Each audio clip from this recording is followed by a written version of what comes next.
Good evening, everybody, and welcome to tonight's City Council meeting. Thanks so much for joining us tonight. We certainly appreciate it. Today is Tuesday, December 1st, and we'll start our City Council meeting by introducing you to your City Council.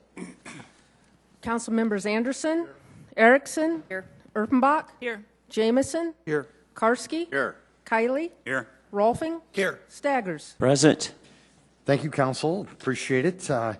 In Sioux Falls, we lead our City Council meetings with an invocation, and very, very blessed to have Susie Wingler here tonight. Susie is with the Direct Line Prayer Center, which is right across the street from City Hall, for those of you who are wondering.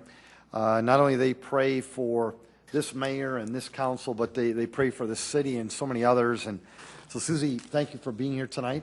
I also know we've got others from the prayer center here as well. Want to thank you for being here tonight. But what we'd like you to do is to stand as Susie gives us that invocation, and then remain standing for our Pledge of Allegiance. Susie?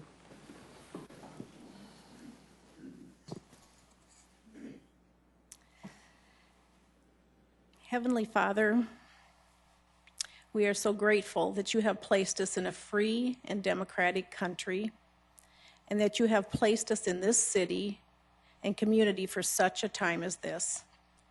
We pray blessings over the mayor and council members assembled here tonight who represent the people of Sioux Falls. May you fill them with your wisdom, and may your hand of providence and guidance be upon them in every decision they make. Lord, you know everything about this city, as well as each individual that lives here, and you want the very best for them. We stand on your word in Jeremiah 29:11 that says, "For I know the plans I have for you, declares the Lord, plans to prosper you and not to harm you, plans to give you a hope and a future."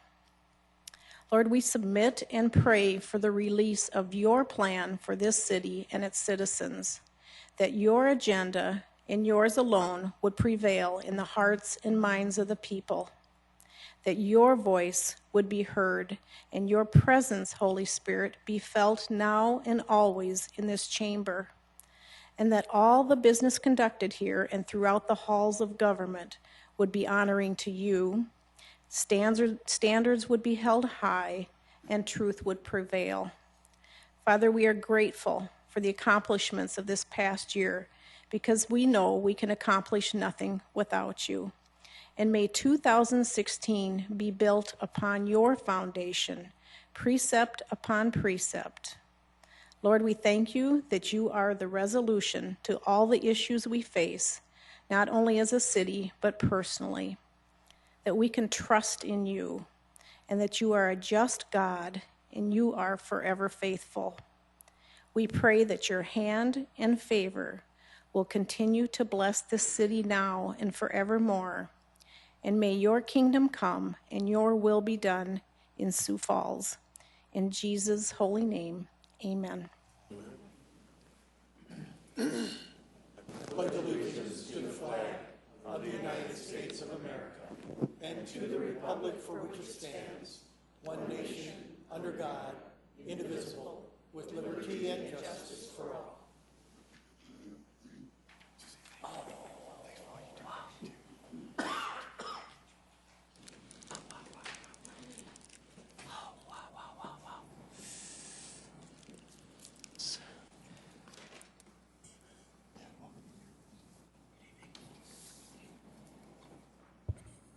Council will now move to our consent agenda tonight. Any motions, changes? Yes, Councilor? Yes, thank you, Mr. Mayor. I'd like to pull 3 items under finance: the bond counsel services, financial advisory services, and the next one is also financial advisory services. Councilor, thank you very much. We'll discuss those later on in tonight's meeting. Move to approve the agenda. Second. Consent. On a motion to approve our consent agenda, it has been seconded. A roll call vote, please. Council members Anderson, Erickson, Erpenbach, Yes. Jamison, Yes. Karski, Yes. Kiley, Yes. Rolfing, Yes. Staggers. Yes. Council, thank you. That is passed 8-0. And then our regular agenda, any changes to that? Move for approval, Anderson. Second, Rolfing. Council Chair Anderson would like to approve the regular agenda, seconded by Councilor Vice Chair Rolfing. A roll call vote, please. Council members Anderson. Yes. Erickson. Yes. Erfenbach. Yes. Jamison. Yes. Karski. Yes. Kylie. Yes. Rolfing. Yes. Staggers. Yes. That is passed 8-0. Thank you, Council. Folks, want to welcome you again here tonight. We've got a great crowd here. Thank you. A lot on the agenda, but this is also an opportunity for you to engage the council on really any topic that you deem important for our great city. All we'd ask, just come forward, introduce yourself to the people of our town, and if you could keep your comments to 5 minutes or less, the council would appreciate that. Again, anybody interested? Welcome. Sioux Falls. I don't have no negativity tonight. We're going to start on that next week and in 2 more weeks. But Councilmember Jamison, Karski, Anderson Jr., I would like to thank you for reaching out. I could be a handful at times, but as a community activist and an advocate that I've been doing for years, it's not easy facing the local government and law enforcement on issues. I want to say how disturbing it is with the Native Americans. If you saw in the paper that the Native Americans have been discriminated against and charges have been filed against the state on discrimination of employment. Also, human trafficking was graded a D in the state of Sioux Falls for not giving advocates the right tools to fight human trafficking. I ask and encourage council members when they review my stuff on this hotel and motel stuff that they have to put in mind that human trafficking and prostitution is on the rise, domestic abuse, calls for service, and the stress level of the police that have to come to these calls. 2, 3, and 4 to 1 call at a motel room. One council member said, I will give you a hand up, but I won't give you a hand out. I think that the city is giving too much hands out instead of a hands up. And this is why we're in the predicament we're in with these budget motels and with these homeless people here. So whenever y'all review it, whenever I get feedback, whatever it is, thank you for listening to my time and getting the attention that I needed with this hotel and motel stuff. And most of all, hopefully that we can move forward on placing these people in a better housing facility than in motels and hotels. Thank you so much for your time. Sierra, thank you as well. Folks, anybody else want to engage the council? Sierra, thank you. Then we'll move, then we're going to move to our consent agenda items. Councilor Erickson had 3 items that she would like us to discuss. And Councilor Erickson, could you just give the first one, please? Yes, actually, I think all 3 of them could probably be discussed at the same time. Thank you. Director Turback, if... Tracy? And I had some questions in regards to this, and Tracy was very kind to send an email today, and I had explained to him I would just kind of like him to kind of go over that again. In regards to these 3 contracts, I intend to vote for them, but I wanted Tracy to pull them and talk about these contracts. I think it's important that we discuss exactly what they are and the funding behind them. Thank you. Okay. Thank you, Councilor. Thank you, Tracy Turback with the Finance Office. First of all, let me clarify. There are only 2 contracts, and I see on your list they appear as 3 different items, but the second 2, or the second and the third, are both the same contract. So those are both for the same services. The 2 contracts that Councilor Erickson is asking about relate to the discussions that we've had recently on the administrative office building. And I'm sure you'll recall that in a number of our recent presentations and discussions, we've talked about some of the next steps, and that at that time mentioned that these contracts would be forthcoming to really round out the team on that particular project. These 2 firms will complete the team for the administrative office building. And as you know, the council is right now anyway scheduled early next year to make a decision on whether or not that project would move forward. If that decision is made then to continue forward with the administrative office building project, The financial advisor's role, primary role, would be to take the city's issue to the bond market and sell the bonds. They provide additional advisory services along the way and leading up to that point, but that's their primary role. The primary role of the bond counsel, of course, is to provide legal advice to the city in preparing for a bond sale and to prepare all the legal documents associated with a bond sale. So both of these services are very, very commonly contracted out when we're approaching the point to potentially take a bond to market. Some of the documents, for example, that the bond counsel would prepare would be a bond ordinance that would ultimately come to the council early next year for your consideration. The key thing, I think, at this point is that the work to be done by these two firms is really essential for the council to have the ability to make a fully informed decision when that time comes, and also make a timely decision so that if the decision is affirmative to move forward, then we can move forward without delay in the spring. One other thing I'd like to mention about these contracts is they do contemplate the possibility of bond financing for the parking ramp project as well. And while these two projects, the ramp and the office building, are entirely separate projects, really in every other way, there is the possibility, because of the timing that we're on right now, the schedule that we're on with these two projects, that an opportunity might arise to combine the financing for these two projects into a single bond sale, and thereby gaining some efficiencies in the bond sale process. But other than that, this does not link the two projects. It doesn't tie them to one another. Certainly your decisions will be made independently on the two projects. What you decide on one does not impact or influence what you can or should do or will do with the other. The last point I'd make is that if a combined financing transaction does occur, as I say, we'll gain some efficiencies. The fees would be allocated out then to those two different projects. If it's not a combined financing, whatever costs associated with the bond counsel services or advisory services for each project would then be absorbed by those two independent projects. So I would ask for your approval of these two contracts. Any questions? Councilor Erickson, thank you very much. Tracy, thank you as well. Would anybody want to make a motion on the first item?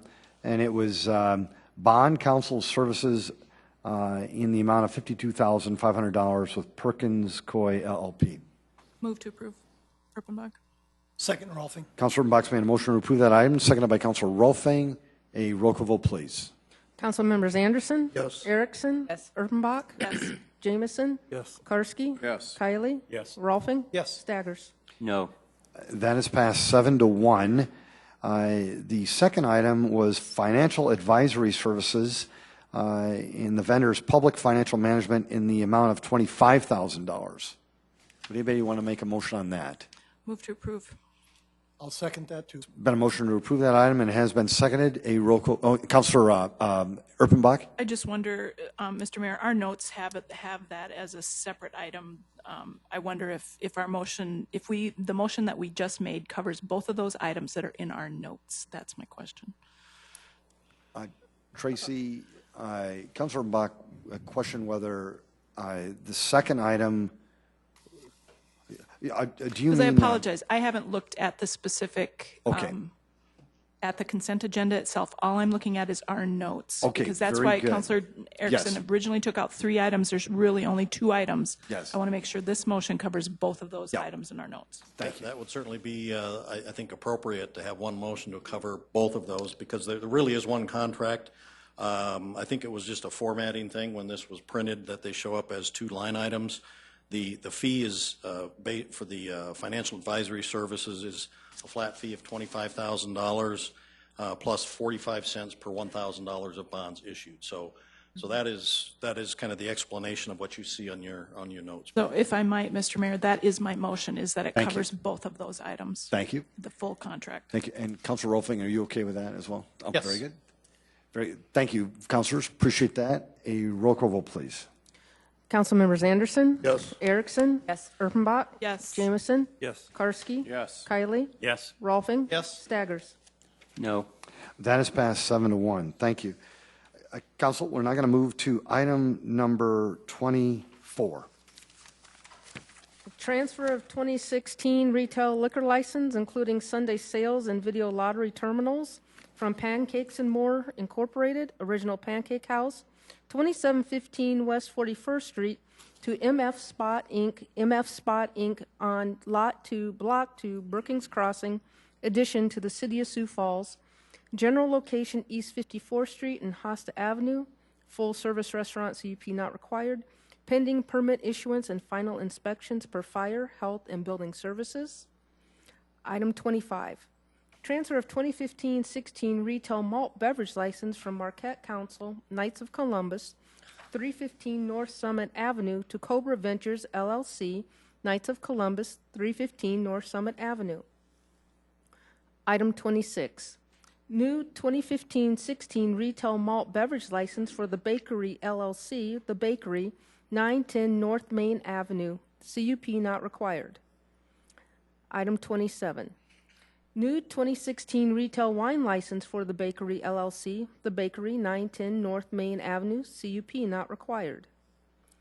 Item 28, new 2016 retail wine license for Olive Destinations Inc., Olive Destination, 720 South Highline Place, CUP not required, pending final inspections per health and building services. Item 29, rescind 2015-16 retail malt beverage license effective January 1st, 2016 for Dakota's Best East LLC, Dakota's Best Wine and Gifts, 4001 West 41st Street, Suite 20. Item 30, new 2015-16 retail malt beverage South Dakota Farm wine license effective January 1st, 2016 for Sioux Falls Wine and Gift LLC, Sioux Falls Wine and Gift, 4001 West 41st Street, Suite 20, CUP not required.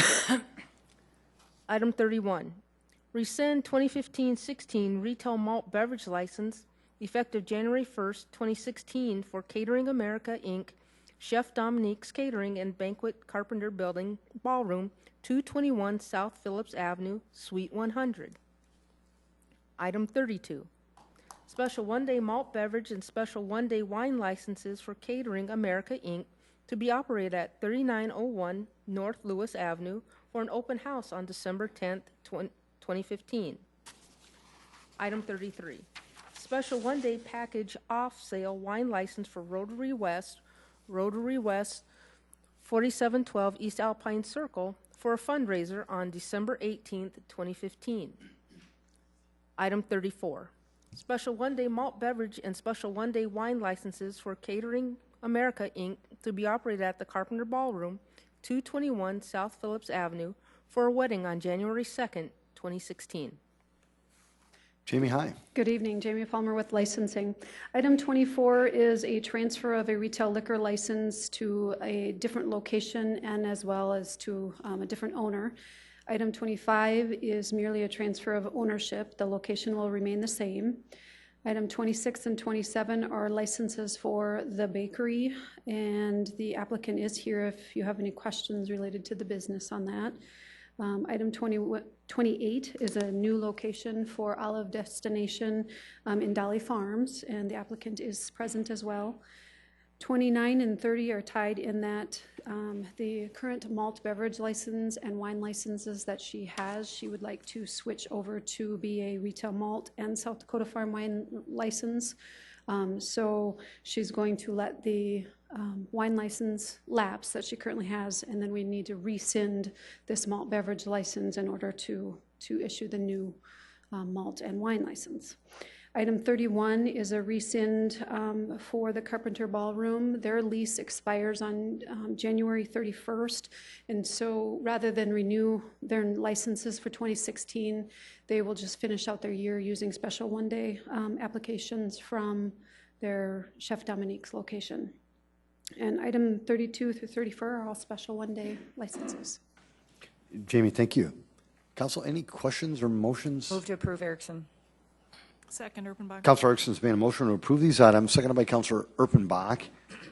If no discussion, a roll call vote, please. Council members Anderson. Yes. Erickson. Erpenbach. Yes. Jameson. Yes. Karski. Yes. Kiley. Yes. Rolfing. Yes. Staggers. Yes. That is passed 8-0. Item 35.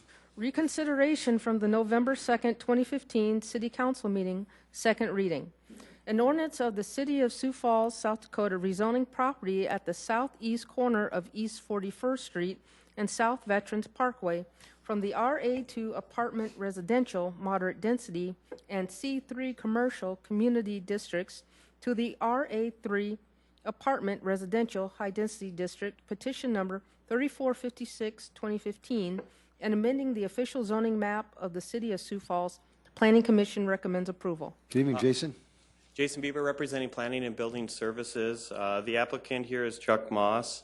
The owner is Valley Investments LLC. Is located east of Veterans Parkway and south of East 41st Street.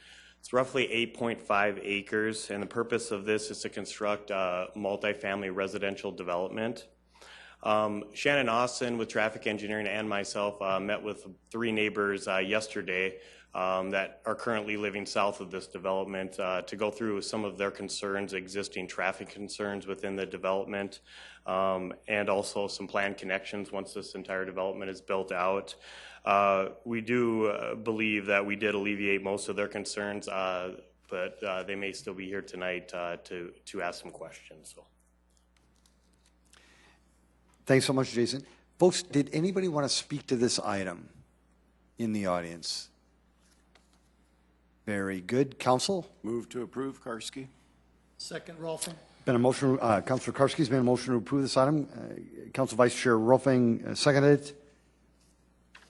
If there is no discussion, a roll call vote, please. Council members Anderson. Yes. Erickson. Yes. Erpenbach. Yes. Jameson. Yes. Karski. Yes. Kiley. Yes. Rolfing. Yes. Staggers. Yes. That is passed 8-0. Thank you. Item 36. Deferred from the City Council meeting on 11/17/15, second reading, an ordinance of the City of Sioux Falls, South Dakota, amending the Code of Ordinances of the city by amending Chapter 39, Personnel Regulations and Benefits, Retirement and Pensions, Section 39.036, application to appointive officers.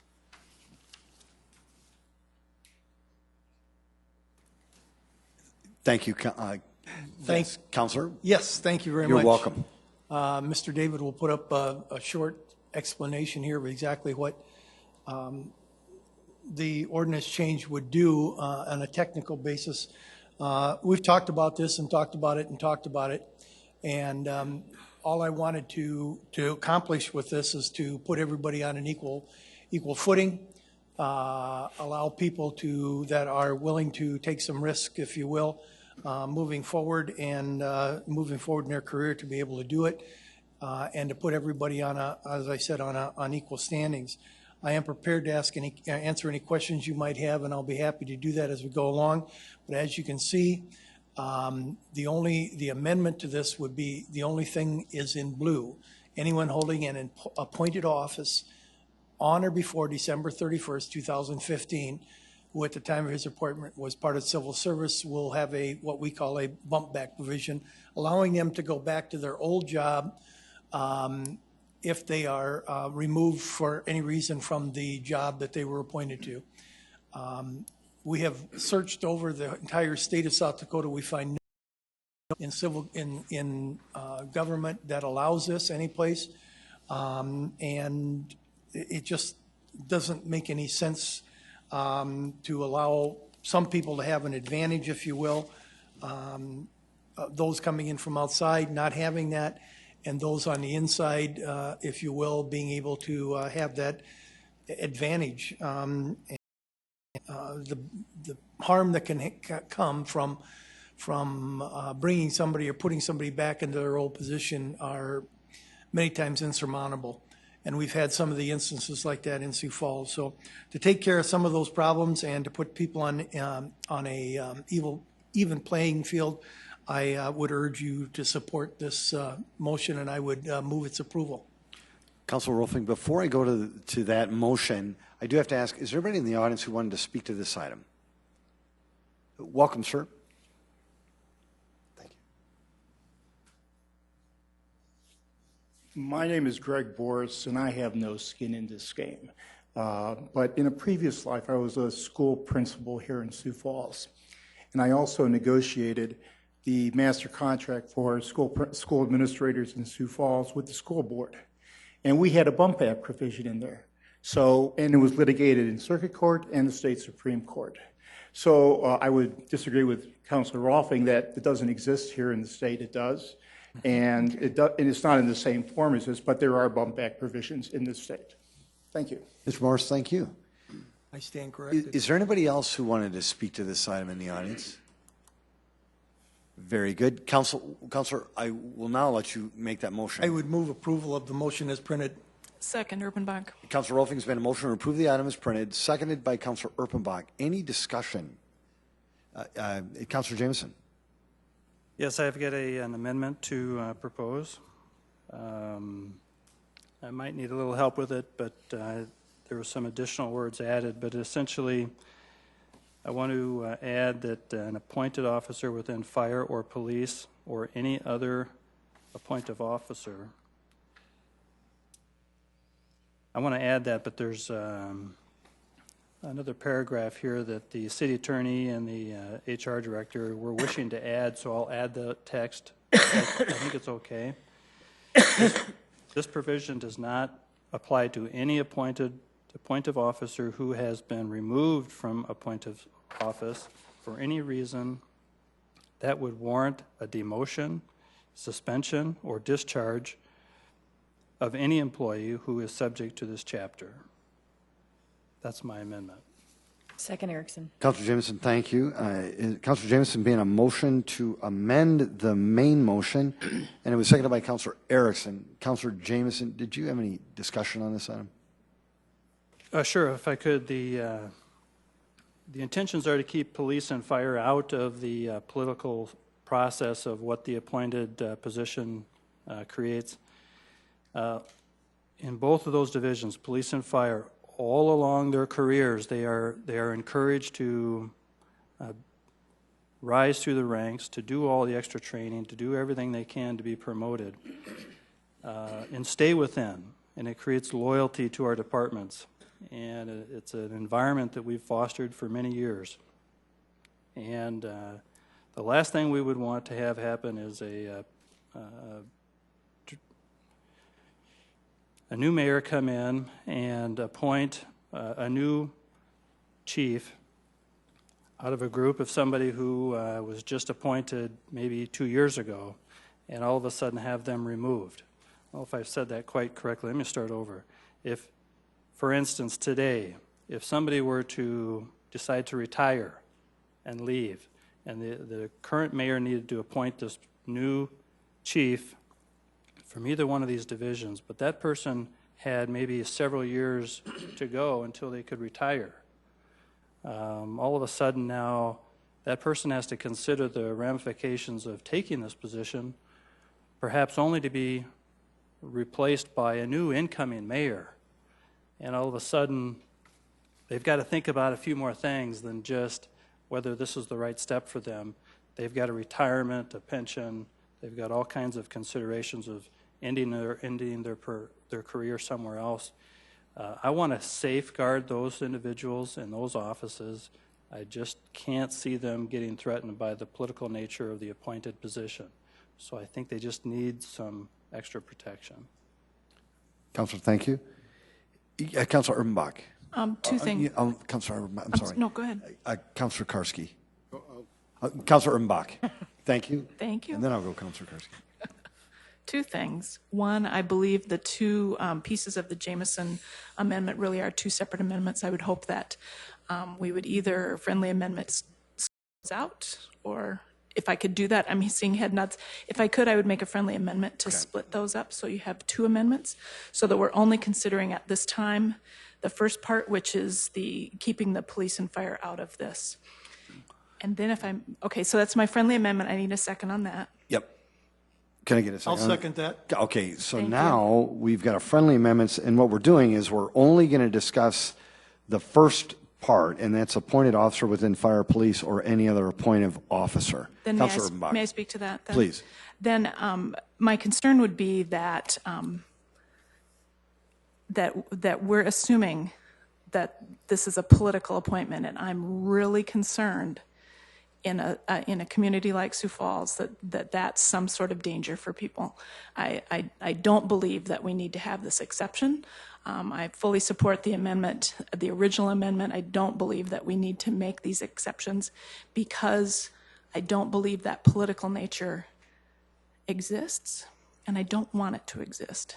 And I think as well, and I've said this before, that everyone in this community, everyone that works for this city is highly qualified and can work anywhere in this country and do very well. And that I think that we have exceptional people here, and they don't need to be worried that this is some kind of, like it's some kind of political whatever. It's not. Councilor Karski. I'm going to support the amendment the way it is for police and fire. I wish we didn't have to go here right now. Unlike Councilor Urbanbach, I strongly believe that these can become political appointments over time, and they will become favors or rewards for favors done throughout the political process. Our city employees work a long time, and to get to that position of a management, and the only thing that let's face it, they work hard for a pension, and they jeopardize that pension if they don't have the right amount of time in when they take that appointment. I'm going to vote for the amendment. I just don't think it goes far enough. I wish it went further. Councilor Anderson Jr. Have Bill O'Toole come up, please. Bill.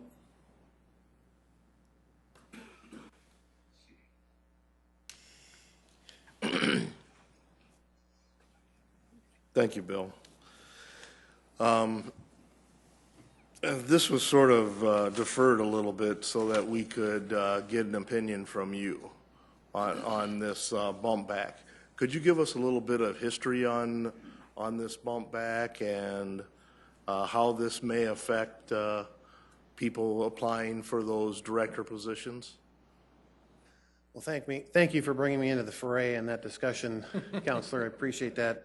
That provision's been in place for quite some time. Obviously, it was put into place to provide some protection for those individuals who carried a career in the City of Sioux Falls through the civil service process and then made the decision to take in a leadership position in an appointed capacity, and if removed, had some level of protection from making that decision to go that route. That's the history. Again, here before I was with the City of Sioux Falls, and I've been here for almost 20 years. In terms of, what was your second part of your question? I guess what would be the impact if this passes? Do you believe that this will inhibit some of our employees from giving up some of those securities that they have as civil service employees? You know, it's a difficult question to answer, and I believe, and I wasn't here, and I think the respective fire chief and police chief have expressed some concerns about that very issue. So, and I've heard some of those concerns as well, given the rank structure of those organizations. I've not been approached by others in that regard to express that concern or whether that would hinder. But I think depending on who you might ask, you might get a different answer. Because it becomes I think it becomes a personal decision or issue for somebody. Some may say it would have no impact. Some might say it might. I don't know the answer to that. I didn't survey everybody who is currently sitting in that role today. I can only tell you from my personal experience, it wouldn't have made a difference for me in my decision-making process whether that bump back provision was there or not. I obviously wanted a leadership opportunity, and I was willing to take the risk that went with that decision. And I'd hate to venture a guess for somebody else in that regard, Counselor, so I apologize if I'm not directly answering your question. Then last thing, right now as it sits, what would a city employee moving up to a director's position give up to move up into that position? You know, are they? Yeah, they're giving up, in essence, their civil service status, which affords them certain protections as a civil service employee. In other words, if someone were to be removed from office, there are just cause provisions that would need to be met to remove those individuals. And as an appointed official, you don't have those protections. Okay, thank you.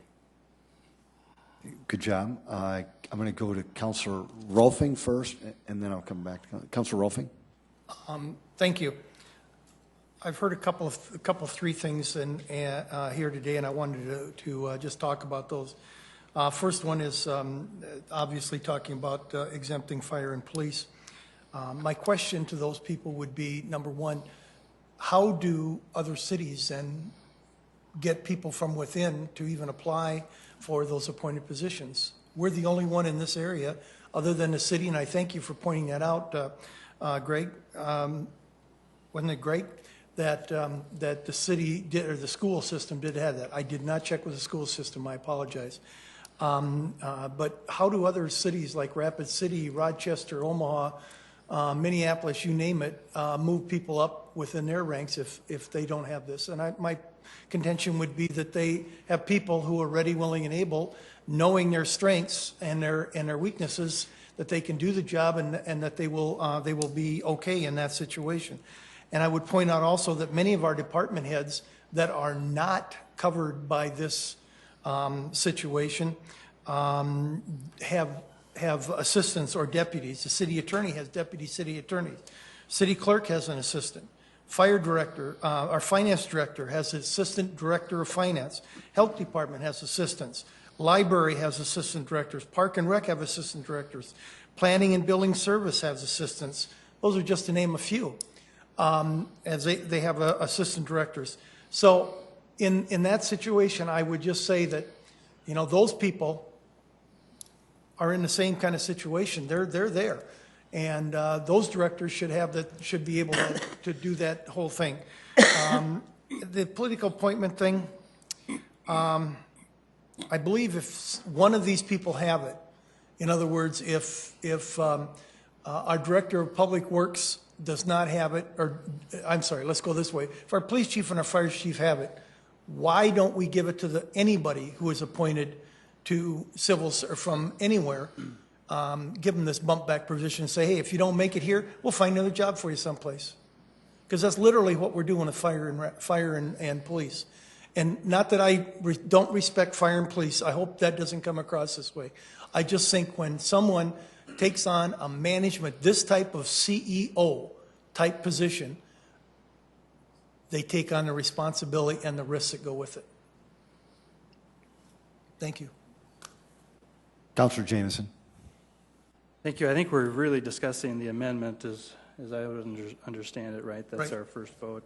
We do have the two chiefs here, and I don't think they're here just to watch to see what we do. I think they've got a position and an opinion. It's a tough spot for them to be in, to come up and talk about it.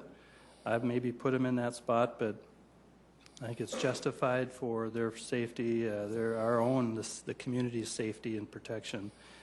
But if they were so willing, I would encourage them to come forward and give us any input.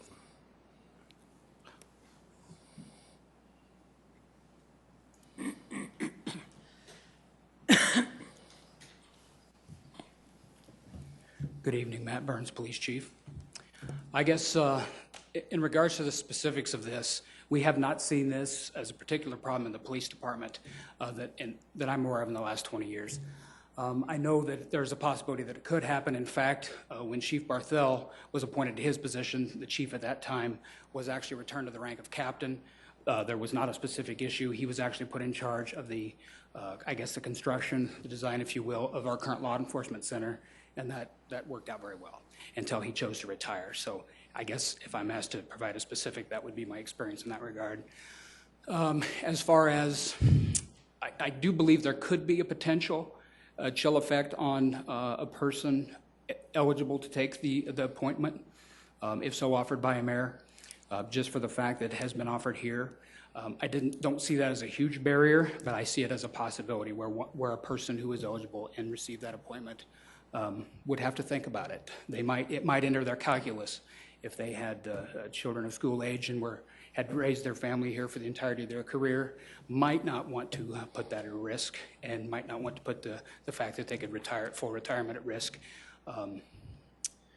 if there was a change, be it on merit or for the political reasons. The mere fact that the political reason is a possibility would likely enter someone's calculus. I would think that it would. Chief, did you want to comment on this as well? Jim Sedaris, Fire Chief. I agree. I've been on the department for 32 years. I've seen 2 bump backs happen. I was a young firefighter at the time, much younger than I am now, and those bump backs happened. Part of what happened is they moved back to the lower rank. If there would be a problem, there wasn't at that time, if there would be a problem, there is a disciplinary process for a director to disciplinary action against someone who's not performing properly. I agree. I think we would have, I would say, more than a chilling effect. When I've talked to my people, they're saying family first, so we teach our firefighters all the way up through the ranks, that they would have to say, I could have to go through potentially 2 mayors, 3 mayors. Do I want to put my family at risk if it doesn't work out? There isn't another fire department in town. There's not another police department in town. We're a limited skill set in that role that we would be going to another city. There was a mention of what do other cities do. I don't know if they have the bump back, but I do know that if you want to go outside, you have the ability now to open it up. But other departments who have not had people step up have gone to outside chiefs, and what happens is you get a rolling chief effect, meaning Rapid City was brought up. Rapid City went to a chief from Omaha. He stayed for a couple of years, and he went from Rapid City then to Milwaukee. Sioux City ended up going to an outside chief. That chief stayed for a while and then jumped to a larger city. Watertown was brought up. Watertown also brought a chief in from West Coast, stayed for a couple of years, went back to the West Coast as almost a pad for a resume. One thing about Sioux Falls Fire is we're an exceptional department in the sense that a chief were to come here from the outside, if no one wanted to step up and take that, it's a great resume padding built in because we're one of 35 departments that are ISO 1 and accredited. People would want to come here to be chief only to go somewhere else and jump up. I think we would not have people step up readily because of the fear of losing their job. And it could happen because of a different mayor. We'd have to look at that. So I think it would have an effect. Again, it's not that they don't want to step up, but they would have to look at how does this affect their family, how does this affect their employability, and they're going to leave a department they love when they could stay at a lower rank and still be happy with the job that they love to do. Our people love the fire department. I don't know that they'd want to risk that if there's a roll of the dice every 4 years we're getting no offense, Mayor. Every 4 years we get a new mayor. You don't know what's going to happen. And we have had changes in fire chiefs before. I hope that helps give my opinion on it. I'd like to see the bump back just for that, if you will, a parachute if things don't work out. It is a major difference coming from a chief officer, which I was, to becoming the fire chief. There's a lot of things you don't see, a lot of things you don't understand, and it's a pretty steep learning curve, so some people might not want to step up to that and yet stay in the department. Chief, thank you. Yes, Councilor Arfson. Thank you. Thank you for sharing. I appreciate that. And I just, I don't necessarily have a question for you, but something that really set in my mind of why fire and police, they have such a limited skill set. When you're talking about Minneapolis or some of the other cities, if I leave Minneapolis, I've got St. Paul and a lot of the other communities that I can quickly maybe apply to that I'm not going to have to uproot my family. As a mom with small children myself, that would definitely play into our family's decision, and we just wouldn't want to risk that and risk having to leave. Our family's all located here too. We wouldn't want to risk that. That's important to us, and important to stay into a community, and just not having that option for additional employment with fire police, I think is important, recognizing that specific skill set and why I think it's so important. And the ranking system is much different. You know, as it's a military style type ranking system as Correct. You move through the ranks. And my fear is if they're not taken out, what is that going to say to an entry-level officer? Are they really, really going to keep driving to get to the top knowing oh, I have to time it right. As much as we say we don't think it's political, and maybe it hasn't been so far, there's that risk as that seat changes place potentially every 4 to 8 years. And it just, you know, you don't want it to be, but it can be. And so I think that we need to protect, especially that fire and police area, with knowing our community is so unique that we don't have large cities that somebody could commute to if that was an option. And when you've worked so hard and invested your career in those two areas and not having really a lot of other options, you might not take that risk. And then what are we losing out on a community? The civil service is much, much different than a traditional free enterprise area. It's just different. So I hope that my colleagues here will support this amendment. And you are correct. Right now, there are no chief openings in the upper Midwest. You'd be looking at Texas, West Coast, East Coast, Florida. Councilor Kiley. First of all, I'd like to point out that Chief Sedaris and Chief Burns have nothing to lose in this situation here. This amendment, any of the amendments that we're discussing this evening will not affect them. So I do greatly appreciate the fact that you both stepped forward.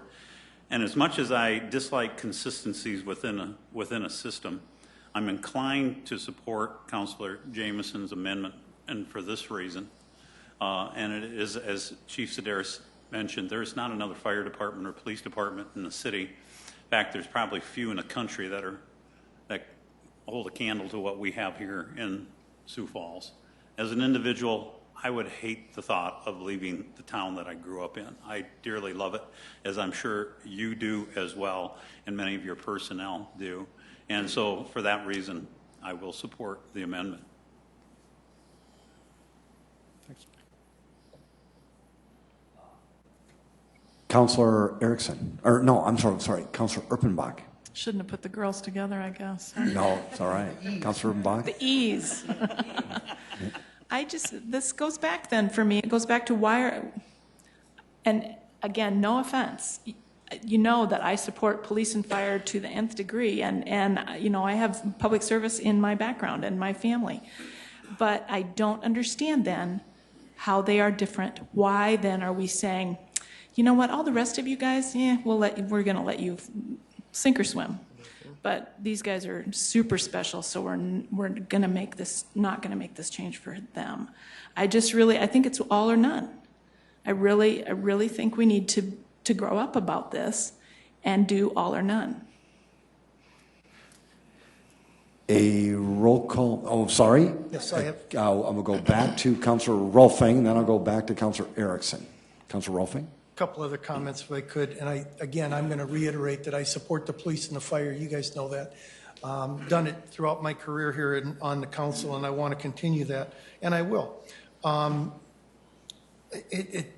when you come down to it, to take those two divisions or two departments out, people make decisions based on living in Sioux Falls and not taking a promotion or not moving on a daily basis in this town. I'll guarantee it. Somebody gets a promotion or a job offer in Kansas City or Kadoka or something like that they can make more money on, they make the decision many times to stay in Sioux Falls and not take that risk of going out there. That's their decision. But what we've done with fire and police is said, don't worry about it. Because if you, for some reason, can't make it there or a political appointment comes along, you get your old job back. Makes no sense. Makes no sense. We put a limit on that situation. We've given them an out, if you will. Others have that same decision. You know, it happens every day in business. So I would just urge you to look at this, like as Councilor Erpenbach said, this is really all or nothing because it is not fair to the ones who are not getting this. And then I have one other thing. Could I ask Jim David to come up or for Councilor Jameson to explain the amendment itself, because it appears to me that when it reads any appointed officer within fire or police or any other appointed officer holding an appointed office on or before December 31st, who at the time of his or her appointment therein was in civil service, or upon his removal from appointment office, be returned to his, to me, that sounds like everybody gets it. Not just fire and police, it means everybody. And maybe our council could explain how that wording is. If I may, Mayor, and Councilor Rolfing, notice after where the language says any appointed officer within fire or police, comma, so you separate that, or is a disjunctive word, meaning, another subset, any other appointed officer holding an appointed office on or before December 31st. So you have to look at it as two subsets. So you have anyone who currently is there or any appointed officer within fire or police. Yeah, so they're both the same. Provision. They're both the same. So that means that everybody gets a bump back. Okay, I'm not understanding it. I'll trust you to. It's two different camps. So if you are a police or fire appointed officer under this amendment, even if you're appointed after December 31st of 2015, you would have bump back rights.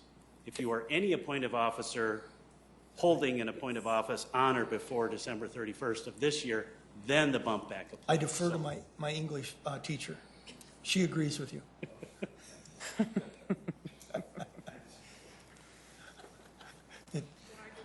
Very good. Councilor Erickson, yes. This is the only thing I'm going to say, and then I have a point of order, just since it was repeated. We are talking about a separate skill set. We do not have any other fire or police, very limited fire or police opportunity, and that's my concern. So my point of order is Councilor Erpenbach asked to have this amendment separated there. Are we voting on separating them, or are we voting on the first sentence? It was a friendly amendment. First, and then we'll vote on Councilor Jameson's. No, it was just a friendly amendment, just a procedural We don't have thing. to make a motion for it. Correct. Thank Right, you we for the just split 'em up. clarification. That's it. Thank you. So what we're going to do, council, is we're going to vote on the first amendment, which added the words appointed officer within fire or police, comma, or at any other appointed officer. That's what we're voting on right now. So a roll call vote on the amendment, please. Council members Anderson, No. Erickson, Yes. Erpenbach, No. Jameson, Yes. Karski, Yes. Kiley, Yes? Rolfing, No. Staggers. Yes. That is passed 5-3. There was another amendment that Councilor Jameson brought up, and it was through a friendly amendment. It became a second recommended amendment, and that is called, this provision does not apply to any appointed officer who has been removed from appointed office for any reason that would warrant a demotion, suspension, or discharge of any employee who is subject to this chapter. Councilor Jameson, did you want to discuss that item, sir? No. Okay. Would he explain it? Councilor Jameson, would you mind explaining it to the rest of the team? I will leave it to the city attorney if I could. David? What this would do would be an exception to the bump back right, where if you are removed under the current provision, even if it's for misconduct, you have bump back rights. This has always been probably a loophole in this ordinance. And if bump back rights are in place, they can only be if you're removed for non-performance issues. So if you have a removal where you were removed for a performance issue, you do not get bump back rights. So that's the intent of that language.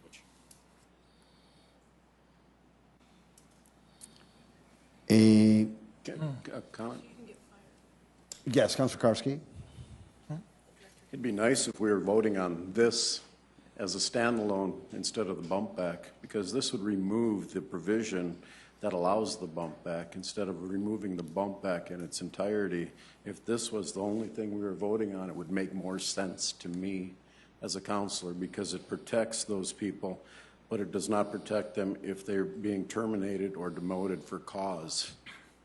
So I'm going to support this amendment, but I wish, my comment is I wish this was the entire reason we were voting on this, because it would eliminate this entire discussion right here, right now.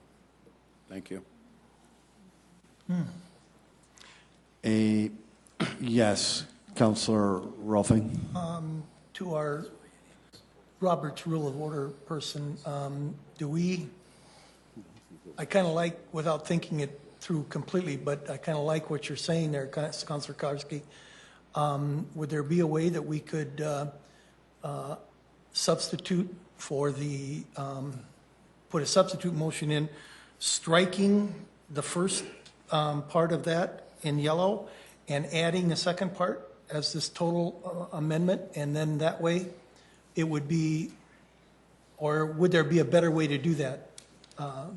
Mr. Fifley? Yep.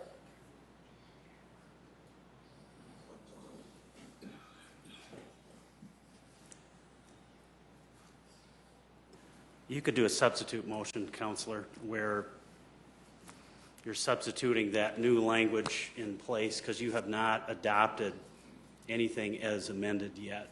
You have not taken the underlying. So then I would like to do a substitute amendment that begins with any. Substitute motion. A substitute motion. Beg your pardon, yes. Yes, thank you. A substitute motion that reads, any one holding an appointed office on or before December 31st, 2015, who at the time of his or her appointment thereof was in a civil service of the city shall, upon his or her removal from appointed office, be returned to his or her former position and pay as an employee of the city, and the period of his or her tenure as an appointed officer shall be included in his or her civil service rights.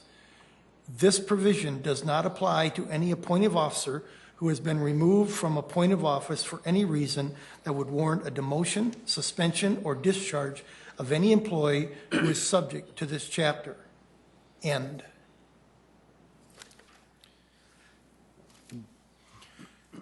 I'm going to second that, but it's going to take time to think about it to make sure the intent of what we're doing here is what we want to have done. Clarification?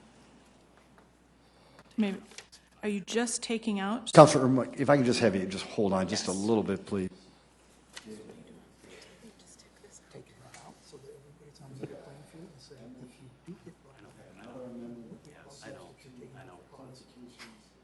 If you've not done your job,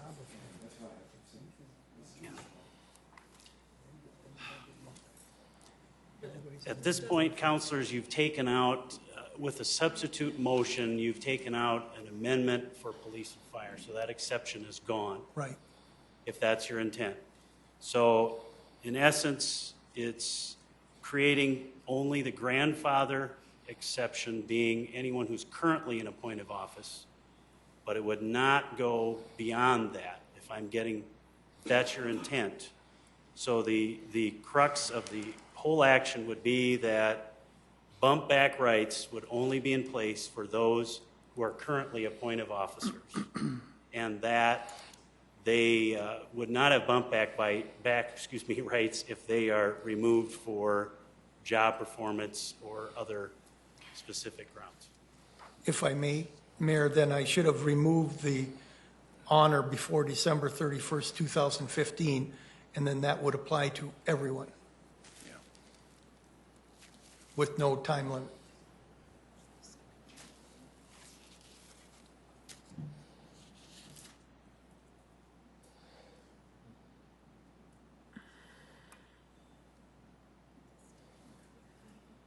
Your intent then going forward, Counselor, would mean that there would always be bump back rights. Correct. There would always be bump back rights, except for being removed for cause.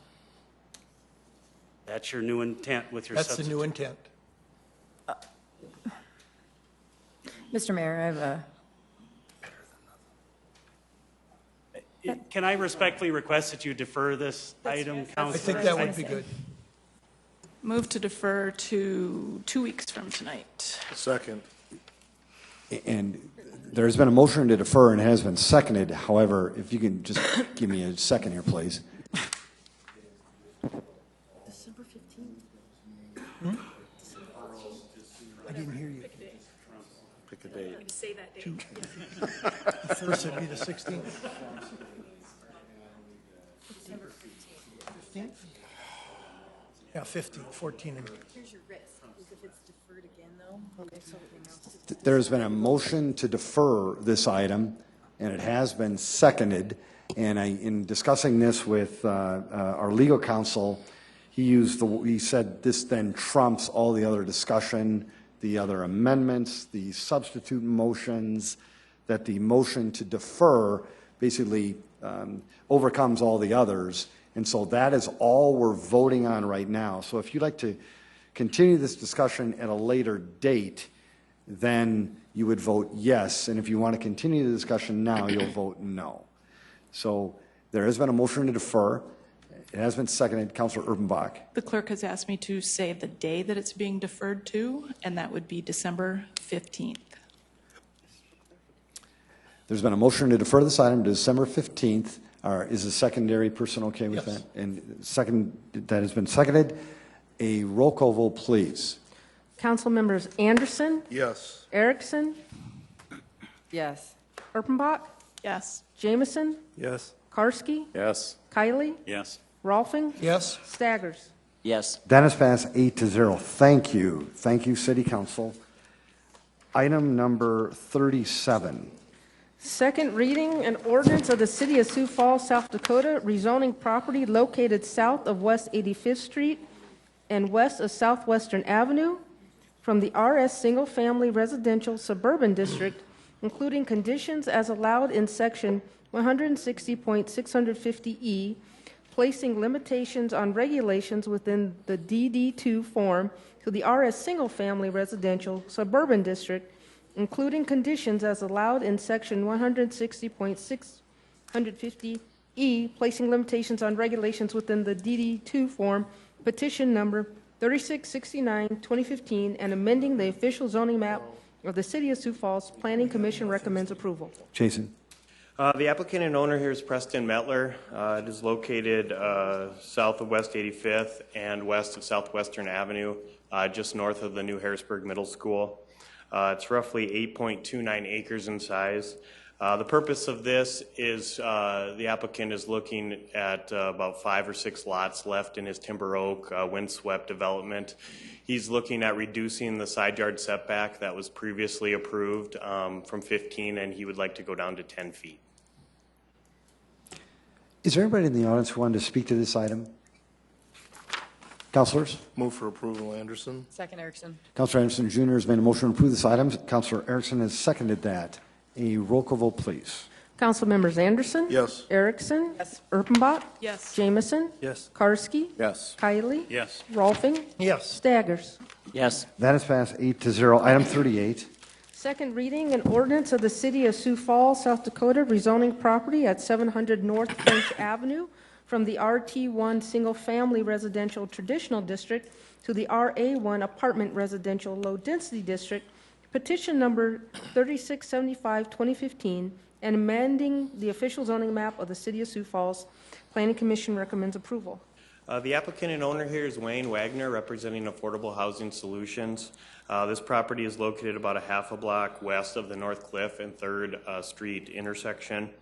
It's roughly 0.23 acres in size, and the purpose of this is to construct a 4-unit affordable housing townhome on the lot. Jason, thank you. Did anybody in the audience want to speak to this item? Councilors? Move for approval, Anderson. Second, Erpenbach. Councilor Anderson Jr. has made a motion to approve this item, seconded by Councilor Rolfing. A roll call vote, please. Council members Anderson. Yes. Erickson. Yes. Erpenbach. Yes. Jameson. Yes. Karski. Yes. Kylie. Yes. Rolfing. Yes. Staggers. Yes. That has passed 8-0. Item 39. Second reading, an ordinance of the City of Sioux Falls, South Dakota, rezoning property at 800 South Sycamore Avenue from the O Office to the RA1 Apartment Residential Low Density, petition number 3676-2015, and amending the official zoning map of the City of Sioux Falls. Planning Commission recommends approval. The applicant and owner here is also Wayne Wagner with Affordable Housing Solutions, located at 800 South Sycamore Avenue. It's currently a vacant piece of property.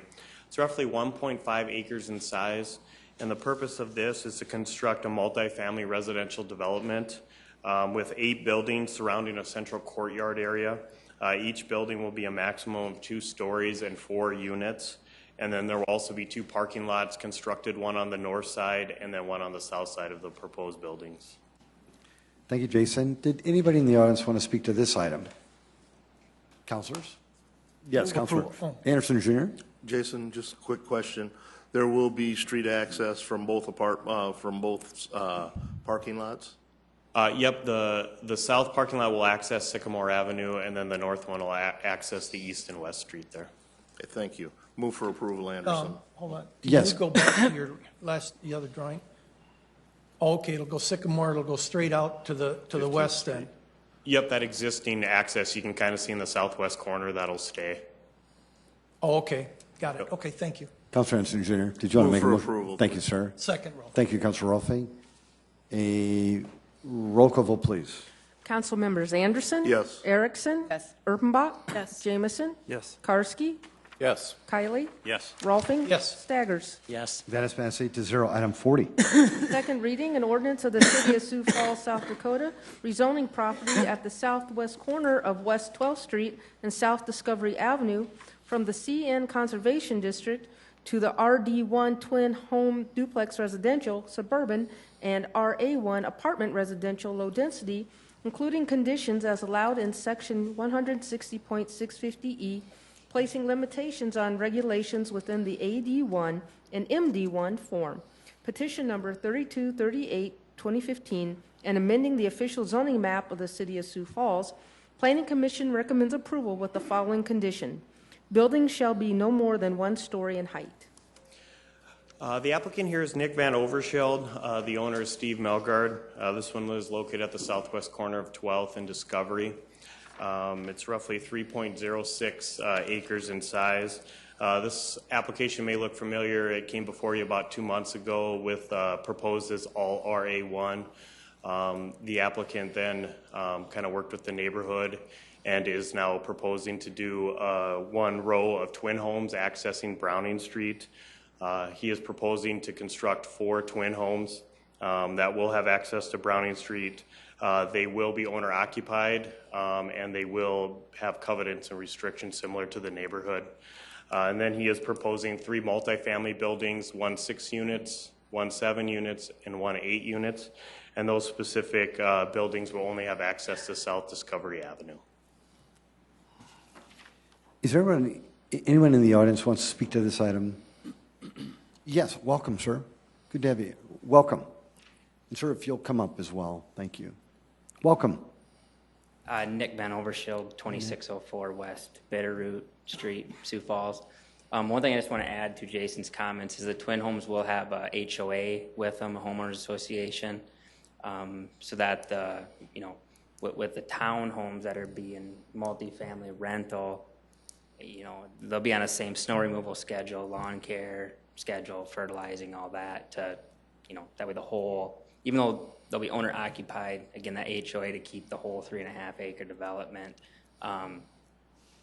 looking nice together. So thank you. Nick, thank you as well. Appreciate it.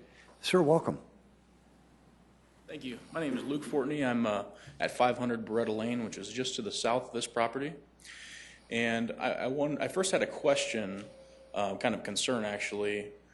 Will this rezone, there's one stipulation on the story, how many stories in height it is. And I met with Nick, and Nick's been great. He's kind of met us halfway, because you probably heard on the news that most of the neighborhood was very upset about this. And he made some changes that we're kind of meeting each other halfway. But he also agreed with this landscape plan. He designed it. And I just wondered, is the restriction going to include this landscape plan and all the buffers and fencing? Is it going to include that as a stipulation of the rezone? So there's a question there. Second thing is, the biggest 2 things that the neighborhood was opposed to on this issue were the covenants weren't being met with the rest of the neighborhood. And I understand the city can enforce covenants, and I'm not asking you to. That was the biggest issue, and some of those have been met, some have not. Still multifamily, still not owner occupied, still not single family. So those haven't been met. I'm not asking you to meet those. I'm okay with this plan. The other issue is that when this was rezoned, or I'm sorry, when this was annexed into the city 14 years ago, it was incorrectly rezoned as conservation, and it was supposed to be zoned as ag, and the owner of the property told me this himself. And so a lot of the neighborhood, I think, feels a bit deceived that when this was annexed, nice neighborhood, all these covenants are in place, it's zoned as conservation. Not that that means nothing can ever be built there, but if it were zoned to ag, people would expect something to be built there, because there's conservation around it. And so it was a very big surprise to the neighborhood when this was actually proposed to be built. So the only thing I'm asking from you guys today is that the property just to the south is a city-owned property. And it's sort of a drainage way, but there's a lot of flat area around it too. I'm asking if the city could plant trees around that drainage way. I think the city likes trees. The neighborhood would be very happy with some trees in there. And I think that if you guys did that, that the neighborhood would be more satisfied with this change. So if there's any questions, I can answer, but that's all I've got. First of all, Luke, thank you. Mm-hmm. Appreciate that. Yep. Jason and I'll try to help you, Jason, but Luke first started talking about landscaping in that area. Yep. And whether we could enforce, that. Any thoughts on that? This particular proposal wouldn't require buffer yards because they would be twin homes adjacent to single family. He would be required to do the trees up on the north side and along Discovery Avenue. I believe you could. The problem we'd run into is if you conditioned an alternative site plan to do something like this, we'd have to send them all the way back to the Planning Commission again, and you'd have to come forward again. I believe the applicant, if he says he's going to put those trees in there, I mean, I guess we haven't really dealt with somebody that says they're going to do something particularly with landscaping that hasn't done anything, but maybe he can address that more. As the concern with the drainage area to the south, I have been in contact with the drainage engineers. Lance, who's the drainage engineer, did send me back an email and said it's difficult to put trees in that specific drainage area because it's shallow. They need access to get in there, and it really just doesn't work with this specific one.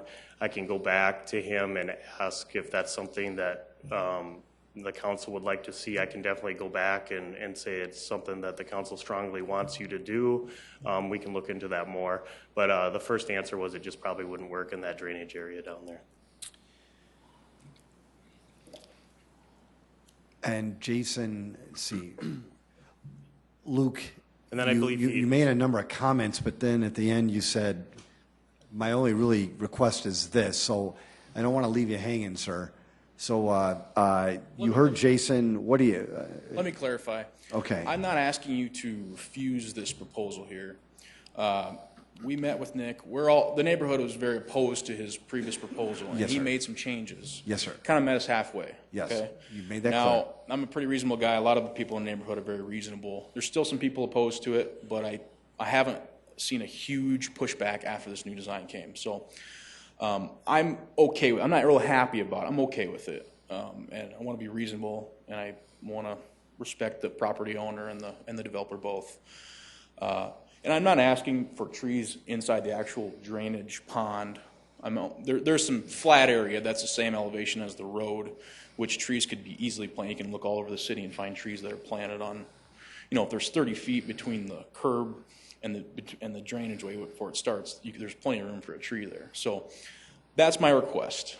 Kind of something that would make the neighborhood happier, certainly make me happier, would add to the neighborhood and add to the city, I think. Luke, thank you. Yep. Appreciate it. Is there anybody else who wanted to speak to this item? Nick, normally not, no, sir. But hang on, because the council may want you to speak. So hang on there, sir. Is there anybody else who wants to speak to this item? No. Yes, sir, welcome.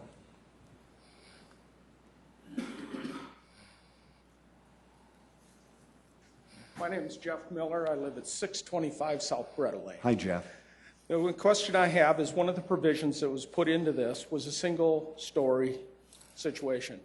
Will that apply to the townhouses as well as the multiple? There was some mention that the townhouses would be split foyers. That does not equal single story. So I want to make sure that's clarified so that all of it is the same and there's no question marks on it whatsoever. Jeff, very good job. Thank you. Jason, can you answer that, please, for Jeff and the neighborhood? I believe the ordinance reads that the provision is for the MD1 form, which includes the multifamily, and for the AD1 form, which includes the twin homes, if you have it in front of you up there, Denise. I believe it has both of them as a single story. Yes, it states placing limitations on regulations with the AD1 and MD1 form. So that would include the twin homes along with the multifamily buildings. Is that a split foyer? Count as one? The question that Councilor Rolfing asked is a split foyer considered a one-story? Well, if you go in a door and you go down and up, I would say that's probably one story. But maybe, I don't know if Ron Bell could answer that, I guess. Ron, don't leave us. Jason said the word probably, and everybody got nervous, I would say it's one me. story. I'm not exactly sure how they... Ron, with your experience, not that Jason, you're not experienced, sir, but Ron, in your background, is that a one-story, a split foyer, or is that a more than one? One story and a basement. If the distance between the grade and the floor level is less than 6 feet, that lower level is considered a basement. The upper level is considered as a story. Very good. Mr. Miller, you heard it there from Ron Bell, so we'll see what Nick and his development team decides to do. Is there anybody else who wants to speak to this item before I go back to the council? Greg Neitzer, Sioux Falls. I'm not going to tell you which way to vote. I guess the only thing I would point out is there was a question asked about whether there could be a condition on the landscaping. I think as it stands right now, the landscaping plan that is seen may or may not happen. There's no guarantee. I'm not questioning the integrity of the developer or the builder. I'm just saying what the code would be. And it would be interesting to note that I asked the question about, I made an open records request about 160-650E, which was what conditions can be added, because the language is very vague. And after the required period, I did get a response back from Mike Cooper and the city attorney, essentially, and I could pull it up, which essentially said the city council can add anything that they deem appropriate. So I'm not saying you should, but I'm just saying apparently from what the city has said, you could add some sort of a stipulation. It hasn't been done, but you could. So thanks. Thank you, Greg. Okay, folks, I'm going to move to the city council. Very good. Councilor Kiley.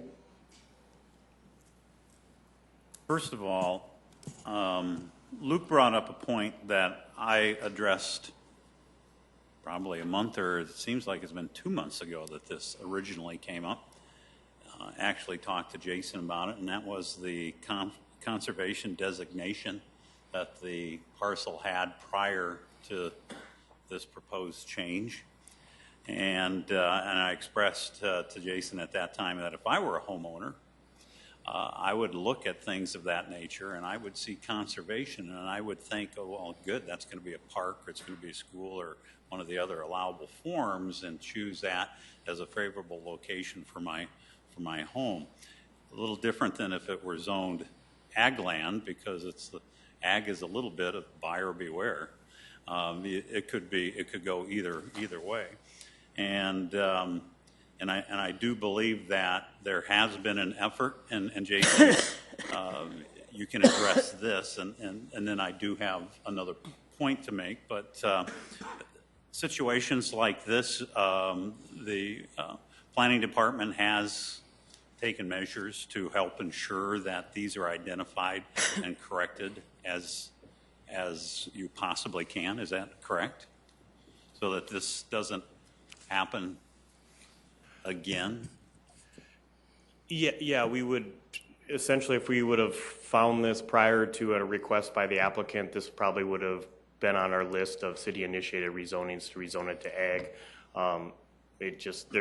The only way I found this out was honestly going through hours of records back from 2002, and it was just something that shouldn't have been included as part of the legal description, but for some reason GIS drew it as recreation back then, but it shouldn't have been included in that, is the records that I can find. So. And I appreciate your efforts, and I appreciate your efforts going forward too, but I also feel Luke's pain and the other residents in this particular situation with their expectations of that remaining as conservation property. So I would just request that we try to avoid that as much as possible going forward.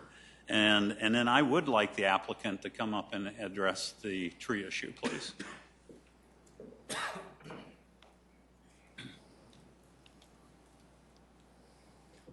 We had actually met with Steve Meligard's brother, Stan, owns Falls Nursery, and he has the tree farm right on the east side of Discovery. So honestly, we couldn't have lucked out for a better lot, a better person being related to the developer to purchase trees from that are already going to be spaded trees. He's agreed to sell us trees out of there, spade-ready trees, 6 to 8 inches in diameter, spaded out from across the road and brought over for $250 a piece. And nothing against any of the nurseries in town, but a lot of your 1.25 to 2 inch trees are a couple $100 a piece. So we're actually going to be going above and beyond this plan because of that. I mean, we're getting 25-foot oak trees at a very reasonable rate. And again, I told Luke and Chelsea in our meeting that whatever we could do, especially, again, we're able to get these large trees and they want some type of buffer on the south side of Browning. You know, we'd purchase those trees and put along the south side of Browning to help add to that buffer zone. And again, who doesn't like trees? But I think back to Luke's comment on that and Jason's that is a drainage way, but there's an area of I don't know, probably 15 to 20 feet on the south side of Browning that's not down in the drainage way itself, to where I think you could, almost like a boulevard situation, have a row of trees every 20, 25 feet on the south side of Browning that we'd be willing to provide. So, thank you. Any other questions? Thank you. Thank you. Councilor Karski. Jason, look that map up if you don't mind.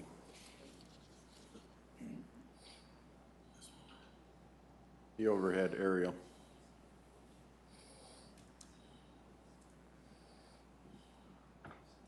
That one. And maybe Councilor Erickson knows this. Is there a sidewalk on the north side of, or I'm sorry, on the south side of Browning? I don't believe there is in the drainage way, to be honest with you. Let me. Looks like there is to that one house. Let me check the closer aerial here, see if we can. No, it doesn't look like there is sidewalk in the drainage way. Do we typically put a sidewalk there?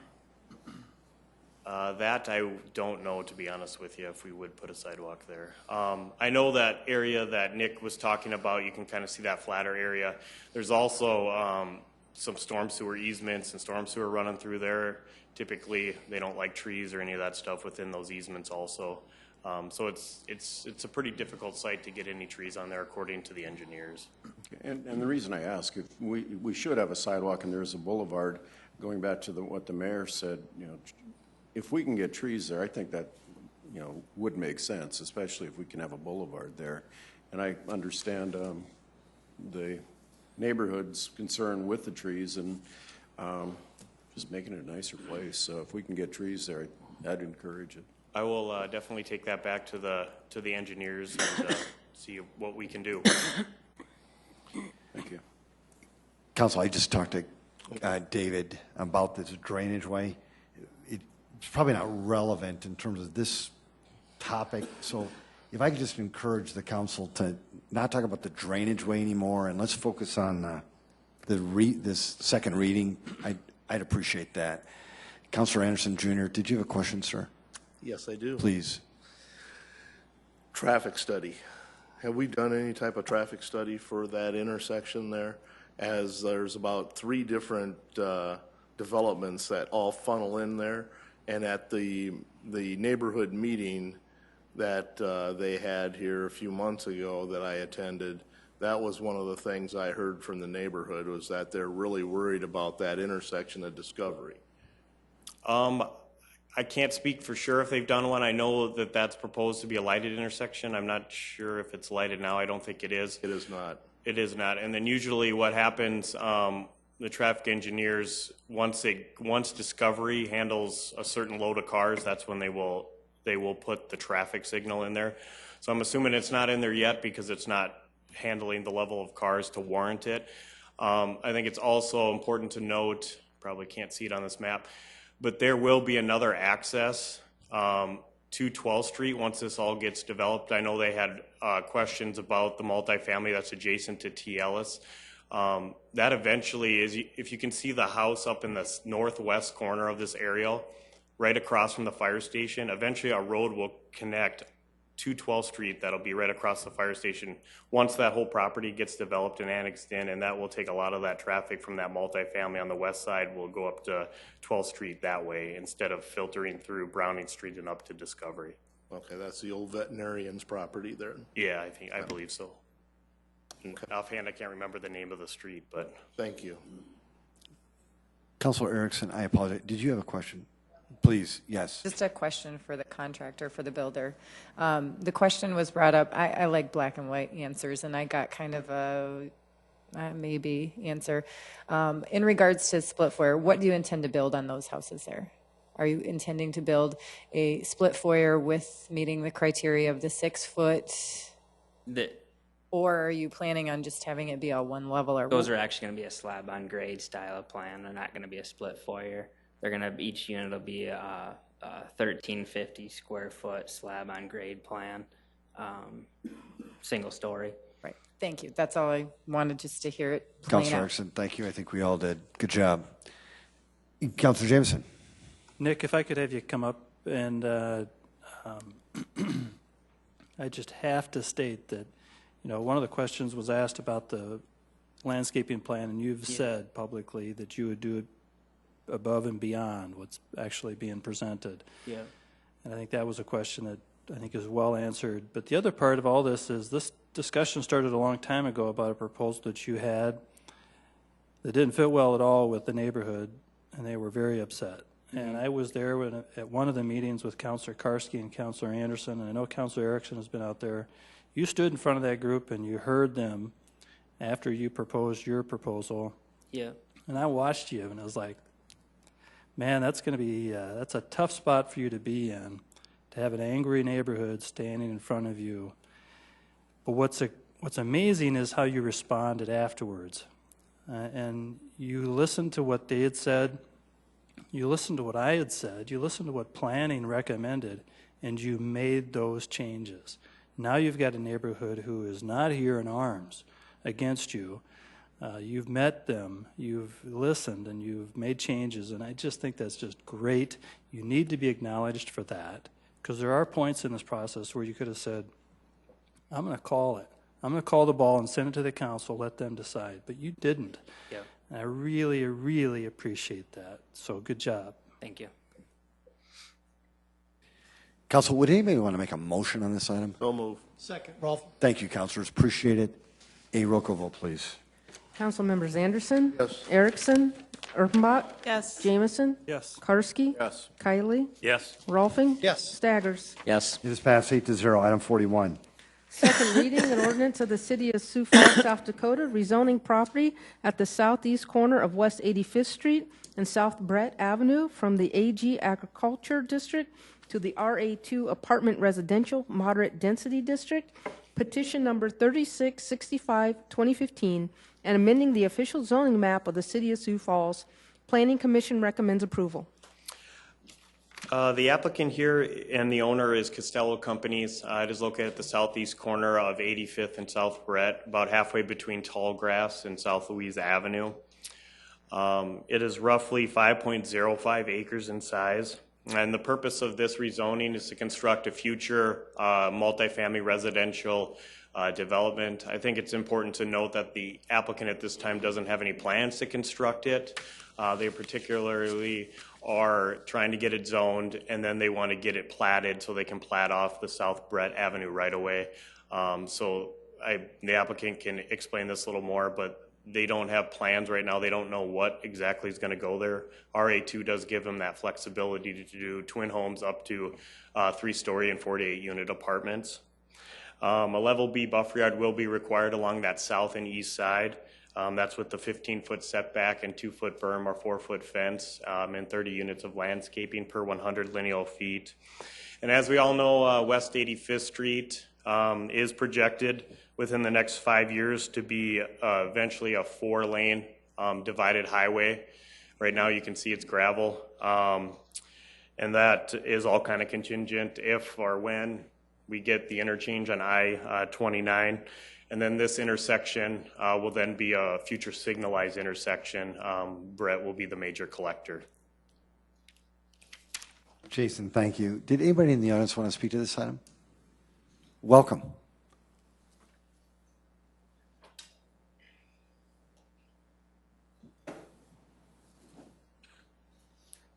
Good evening. I'm Amy McEwen. I'm 47157 85th Street, and I'm right next to that property. Thanks, I have an acreage there, and my concern, well, what I would like to see is this be rezoned not to RA, let's say I always get this mixed up, RA2, but to maybe an RD1, twin homes, because being a single, just to have a better transition from single to,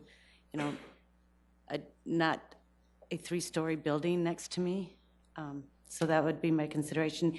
Right across the street, they do have that kind of transition. They have single homes. Then across the Brett is the twin homes, zoned for twin homes. So I would just like that same consideration being a single family owner there. Thank you. Amy, thank you. Appreciate it. Anybody else want to speak to this item? Welcome.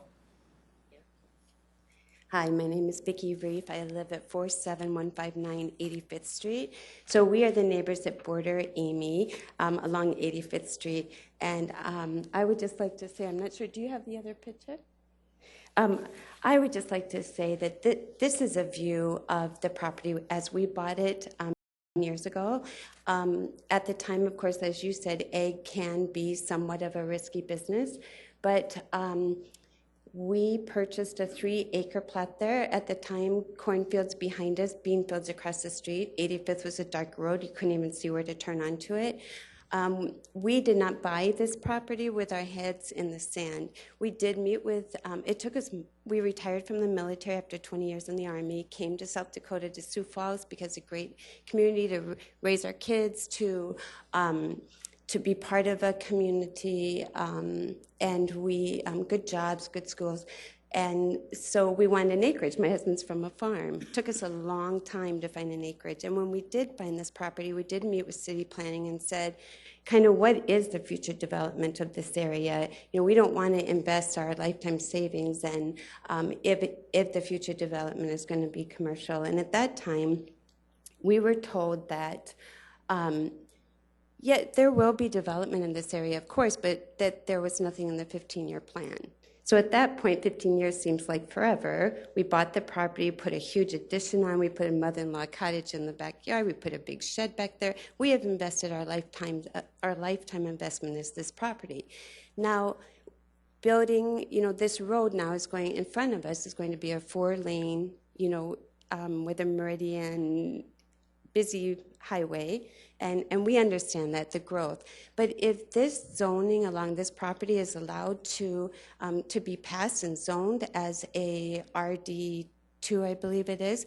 This means that not only have we lost our front yard, we've lost our country feel already, we've lost our front yard to a major road, but now lining our whole backyard could potentially be 2 or 3 48-unit, 3-story tall apartment buildings. And the only stipulation that the city puts on them is a 15-yard buffer.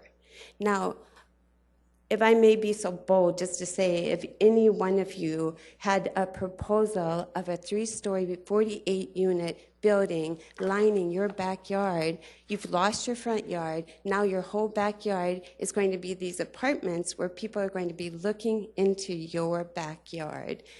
It doesn't seem like it's the right thing. I completely understand they own this property, they need to develop it, but in all other areas, what appears is that there is a transition. It doesn't go from single-family home to this type of development. So we would just ask for reconsideration, and also that maybe before something like this is approved, that there's a plan brought forward, something that's going to protect the people of Sioux Falls, and that is us. Vicki, thank you very much. Thanks. Appreciate it. Did anybody else want to speak to this item? Welcome.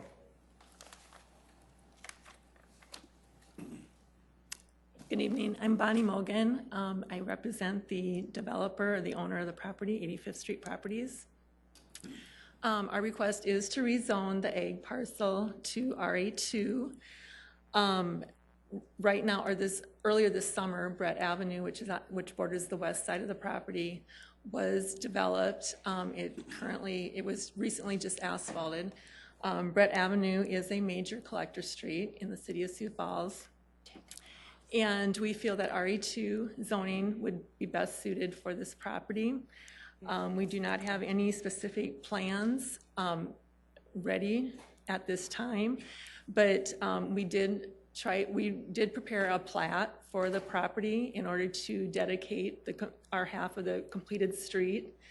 And the city said that they could not go forward with approving and filing the plat until the site was properly zoned from ag to a different use. And so that's why we are coming forward at this time to request the rezone to RE2. Bonnie, thank you. Folks, anybody else? Councilor Urbanbach. Question for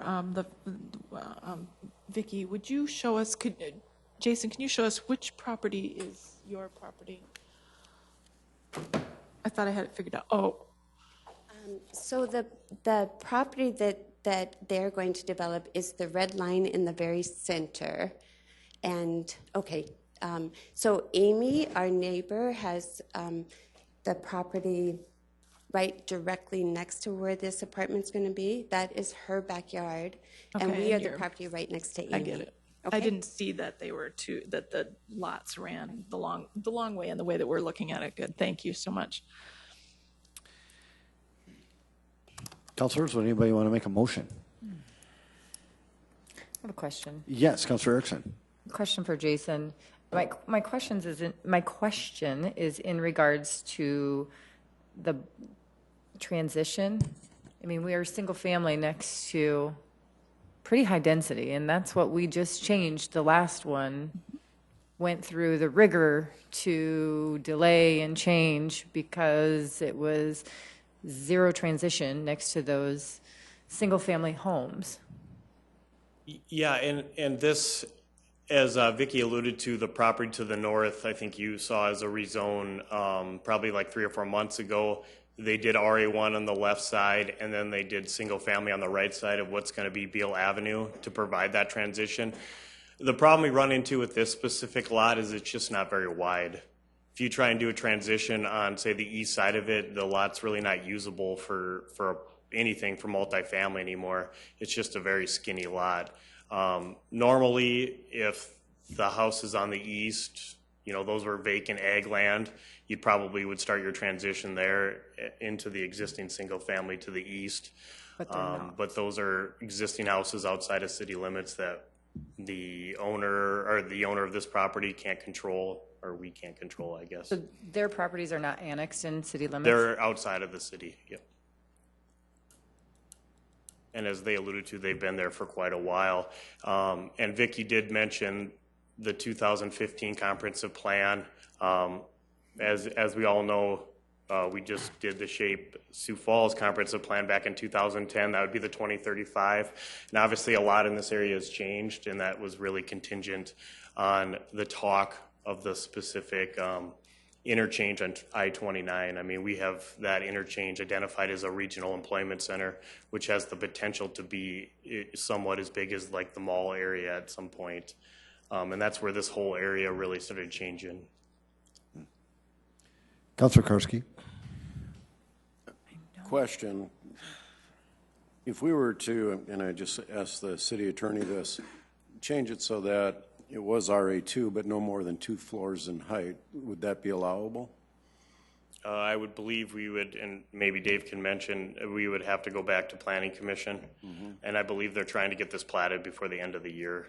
If you did 2 stories in height, you could even possibly go down to RA1. It would take down their units. They could only do 24 units, but they would be limited to 2 stories. But you'd still have to go back to Planning Commission. Yeah, with that ruling from Turner County, any changes you make have to go back to the Planning Commission, and that would obviously delay their plat to not before the beginning. So our choices are approve it as it is, or it's going back to planning, even if we try to amend it, or it just gets remanded back there pretty much. And either way, yeah, you would have to remand it back to Planning Commission. Okay. If you wanted to change the zoning, or you could deny it and it would stay ag. So. One follow-up. My concern that I'm hearing from you, I'm not hearing a concern you're saying. What I'm interpreting you saying is, well, the lot's an awkward size, and we just kind of all we can do with it. Well, whose fault is that? I'm not saying it's anybody's fault, but so at their expense, we have no transition. I mean, what standard are we trying to set? I guess that's my point too, is we do have some transition for some, and others we're like, oh, sorry for your luck. Yeah, and I believe this gets back to what Jeff had kind of presented to you guys, I believe, a couple weeks ago. These are the difficult ones that we've been seeing recently, that you have a major collector, you're going to have a major arterial street, and that's typically what's going to go there is the first layer of apartments. The specific acreage, 5 acres, it really isn't big enough to do anything but one kind of development. So you could do twin homes if you wanted to, but normally those don't front major collectors. It just doesn't work very well. You could do single family, you could do apartments, but you couldn't do, say, apartments on the west and then twin homes on the right. The lots wouldn't be deep enough to really, because then you have to put a street in there. It really wouldn't work with the size of this specific lot.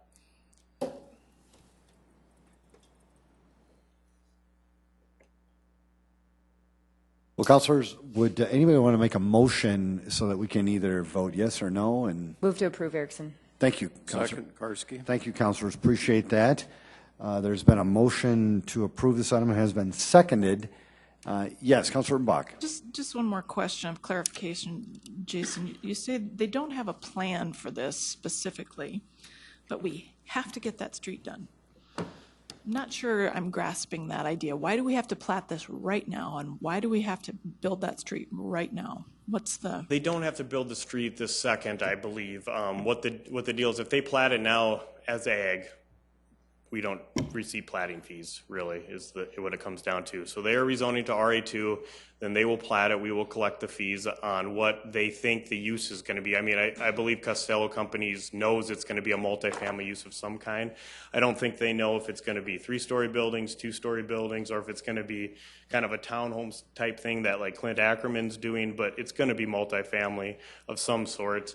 That's kind of why they're going to the RA2. It gives them that flexibility to do townhomes all the way up to multifamily apartments, and I think that's the real reason why they're here to rezone it and then specifically get it platted so we can get that 40 feet of right of way. But just one comment, I rarely vote against rezoning because people get to do what they want to do with their property, but I'm not comfortable with this. This one is not speaking to my gut. And the other thing, the wishy-washy part of it then is that whatever we end up doing with this, whatever this property owner does, your property values go through the roof. It's amazing what happens, the things that you can develop out there, right? But they're not ready to do that. This seems rushed to me. My gut isn't with this one. I'm voting no on this one for now. Councilor Rolfing? Yes, Jason, if we do RA2, will they need to come back to us with a site plan? And No. if so, could we amend this so that they would? You can amend it to anything other changes, but that goes back to the case that they'd have to go back to Planning Commission. You know, before we would be here and you could amend it to RA1, or you could amend them to do a maximum of 2 stories, and we wouldn't have had a problem with that.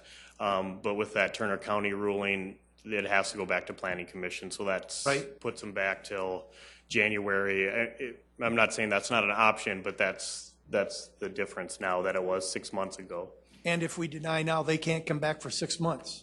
If you deny their request, they couldn't come back with the same request for 6 months. They could come back and do RA1 next month, or you could suggest or defer, or you could suggest that they do something like RA1 and remand them back. It's definitely about, I guess, what you guys want to do with it. Councilor Kiley? Jason,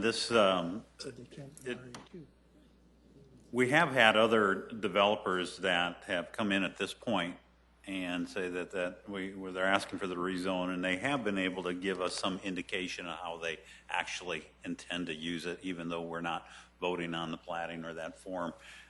Do we know any specifics? Because this also includes 81, 82, 83, which townhouses anywhere from 2 to 8. Unit townhouses. I guess if I knew it was their intention was to be townhouses, I'd feel better about this. Not knowing what their intention is, I do have some reservations too. So can we have that addressed again? Or is there any? I mean, in my mind, there's got to be a plan. And one other question: with moderate density, how many levels could that be in an apartment? With the proposal they're going, they could go, excuse me, a maximum of 3 stories and 48 units per building. Okay, thank you. And I believe the applicant could address, sorry, Bonnie. Hi. First of all, I did want to mention Brett Avenue on the west side has been completed, and so it is a finished street right now from 88th Street to 85th Street. And it is designated as a major collector street. And the reason that it was completed this past summer is that Clint Ackerman's development to the west of ours, he has multifamily under construction at this time. And the reason Brett was completed is for a second access for his residents to get onto 85th Street and eventually get over to Louise. So that street, and so that's the reason that it was completed. And so right now, this ag parcel is sitting with half of a completed street, and so we wanted to plat it so that we could dedicate off the right-of-way to the city. And in order to plat it, we have to get it rezoned out of the ag zoning that it presently is. And as far as future development, I don't have any specific plans for you. Developments that we have done recently have been 3-story buildings. We try to maximize the site in order to have enough units to keep the rents moderate. So that's all I have right now. I don't have any specific site plans, but recent developments, we have done the 3-story buildings. Bonnie, thank you. Yes. David, if we deferred this for a week in order for them to bring back some kind of a plot plan, a layout, would that be in effect? We would not have to re-vote on it then, or they would not have to take it back? We could vote on it in a week or 2 weeks? I'm trying to get around the voting and give them a chance to tell us what they're going to do so that we can see what it is without having to have them send it back. And Councilor Rolfing, I think the question was just asked of Bonnie, was that question, what are the specific plans? And Bonnie did not give any indication that they would have an answer within a week or 2 weeks. And I don't want to speak for you, Bonnie, but I didn't get any indication that you were ready to present something in the near future.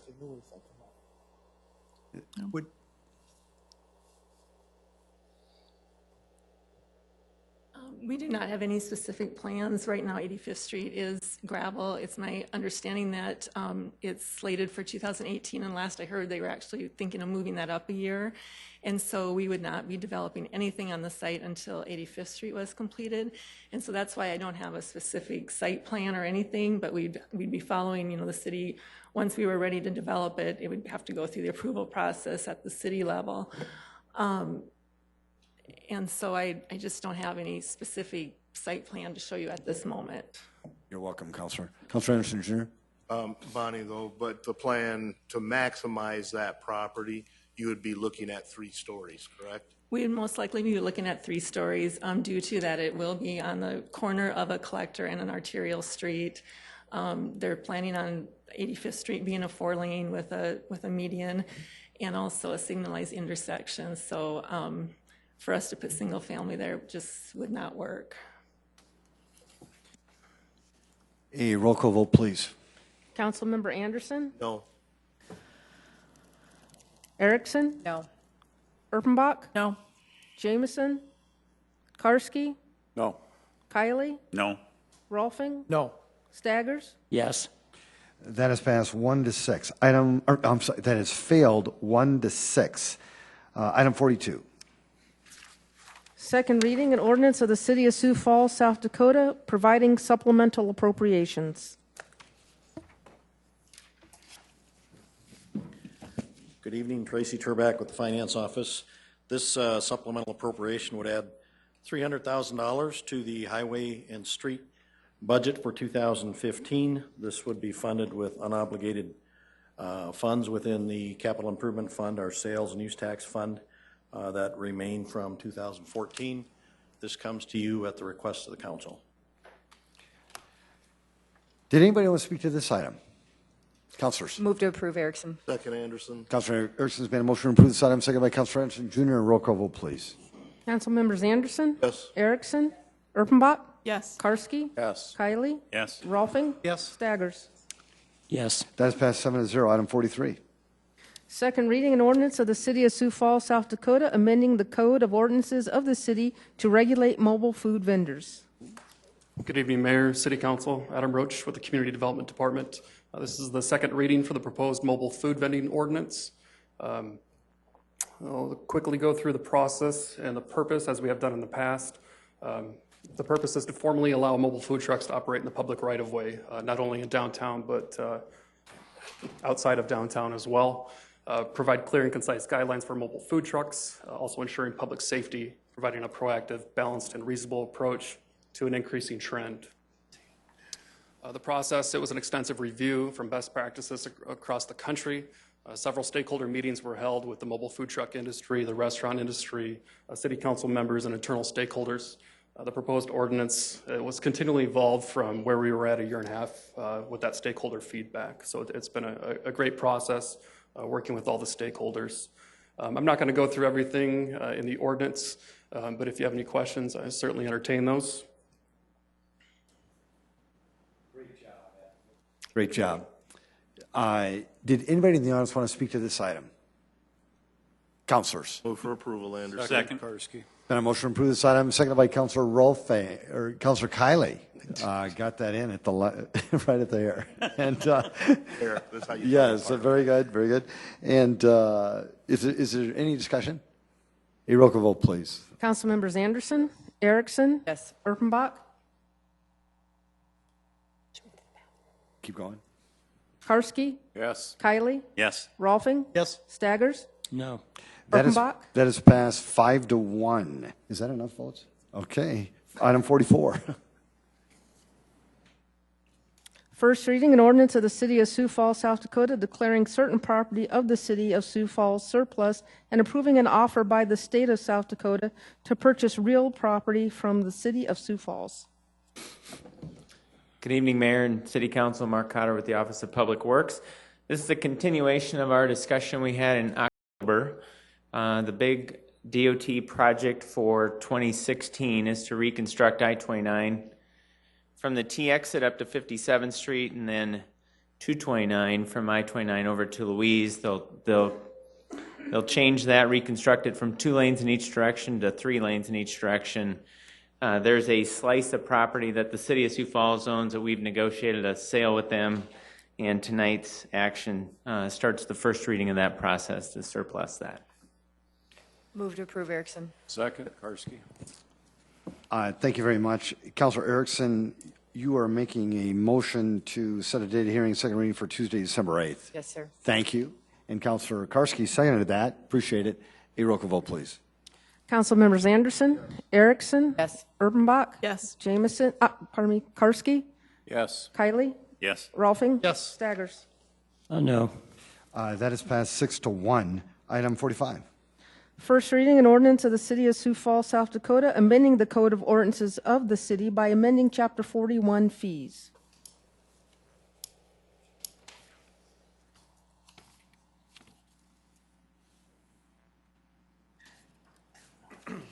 Matt Nelson, Public Parking Facilities Manager. I will be brief with this because we have already presented this once. The Walker Parking Consultants did come in and present the full analysis results.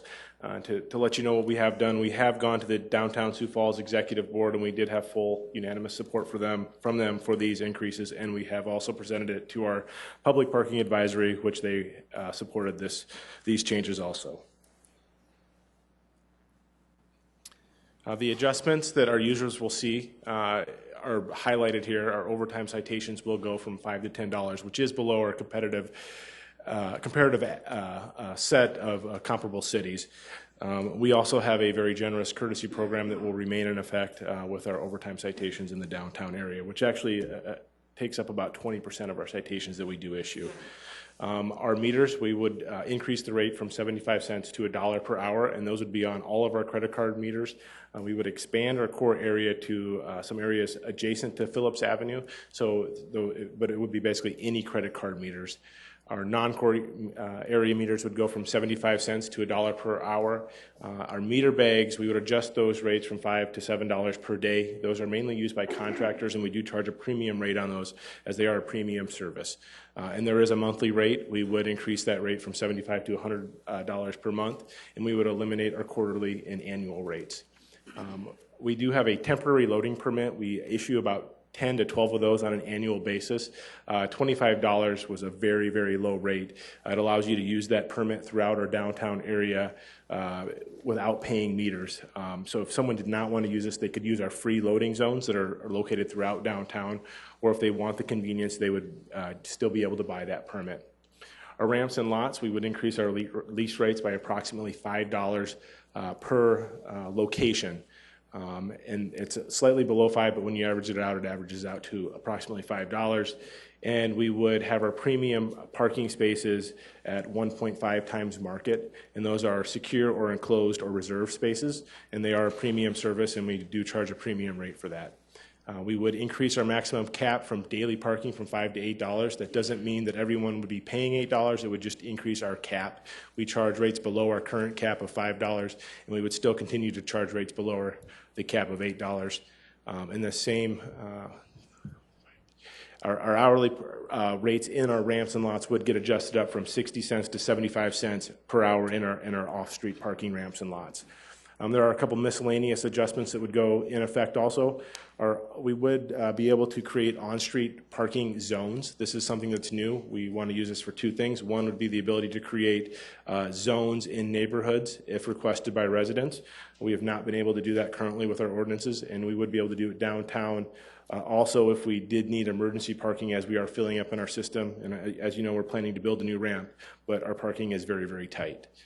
We are increasing our lost ticket fee. We don't currently have one to $30. Right now we use $5. It's a pretty significant impact, but increase, but it only impacts users that would lose their tickets to our entry tickets to our ramps, and they lose their tickets on a routine basis, and it's basically a way to work our system and pay less when they probably should be paying more, and it's to prevent people from cheating us.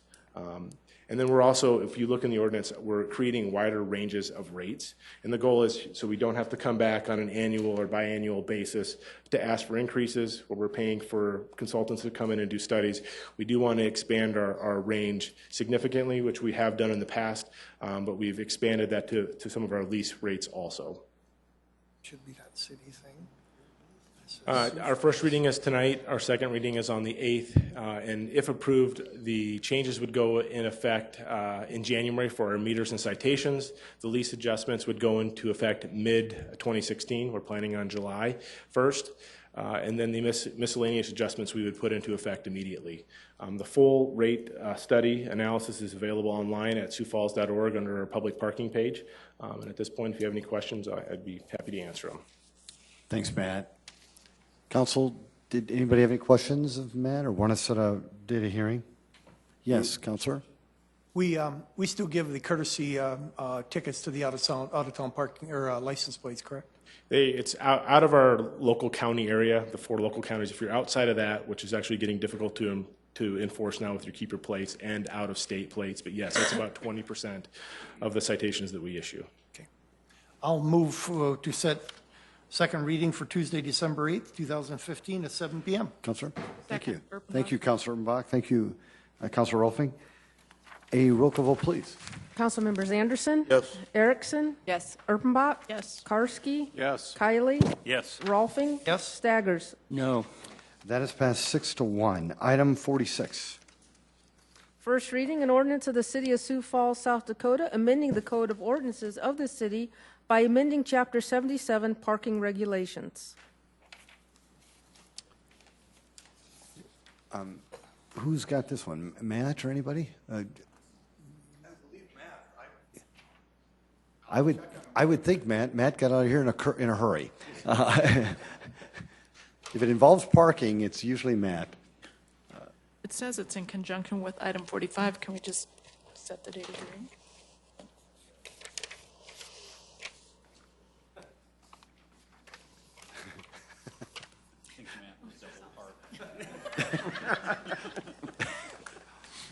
Matt, no one noticed you were gone. No one did. Back by popular demand. Yes, though everything presented there covers both items. And so one covers the changes to the fees section, and then there's a change in the parking regulations section. So they're split between 2 sections, and but the presentation did cover all of those changes. Thanks, Matt. Move to set the second reading for Tuesday, December 8th. Thank you, Councilor. Karski. Thank you, Councilor Karski. Roll call vote, please. Council members Anderson. Erickson. Yes. Erpenbach. Yes. Karski. Yes. Kylie. Yes. Rolfing. Yes. Staggers. Yes. Thank you. That is passed 7-0. Item 47. First reading, an ordinance of the City of Sioux Falls, South Dakota, establishing the tax increment revenues to be collected and authorizing the payment of tax increment revenues to Washington Square Partners, LLC, in accordance with the Development Agreement for Tax Incremental District Number 20, City of Sioux Falls. Hey, good evening, Mayor and Council. Brent O'Neill with the Community Development Division. Jason's helping me get the presentation up, but here to talk about Washington Square, a project I know you're very familiar with and has come before you a few different times in the past couple months. I want to refresh you very, very, very briefly on what the project is and where it is. Again, you see that TIF district to the left there, area you guys looked at in September, ultimately approved the TIF boundary for. And then the project there in the middle kind of gives you a cross-section of what this project will ultimately look like. It'll be comprised of retail, office, residential units, and parking. As I said, you guys looked at this in September and approved the TIF boundary and the TIF plan. The final step here is looking at the development agreement, and that's what we're asking you to look at tonight and then again next Tuesday so we can move forward with this project. I more or less have this single slide kind of giving you a snapshot of what is in that development agreement.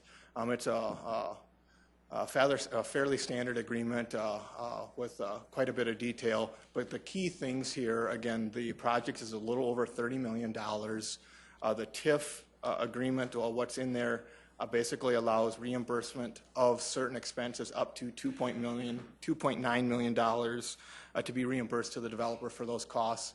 Those costs are defined in the agreement, and they're on the right there. I'm going to revisit those in just a second. I wanted to point out that these expenses will be financed. The developer will have to seek their own financing, so there's a financing cost and component to the agreement.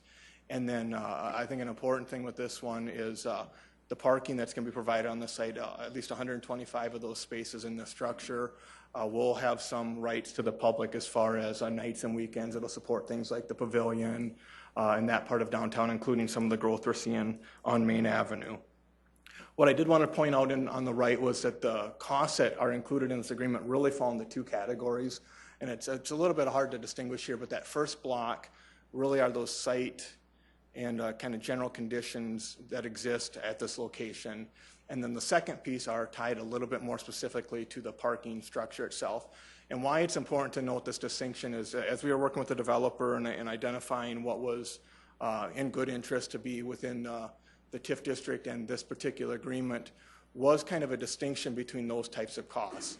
And so we felt, and this is very much in keeping with other TIF projects the city has done, those site conditions, those general conditions, largely to the degree they're necessary for, to the degree their reimbursement is necessary for the project to move forward, have been really included in their entirety.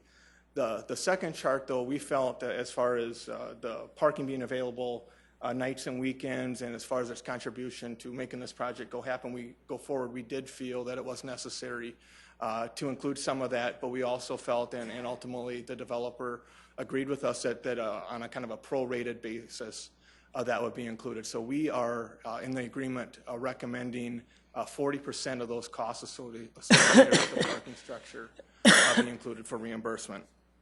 That is a very quick and dry version of what's in there. I know, again, you guys are very familiar with the project. Be happy to answer any questions or certainly respond to anything between now and next week. Thanks, Brent. Councilors, any questions or comments for Brent?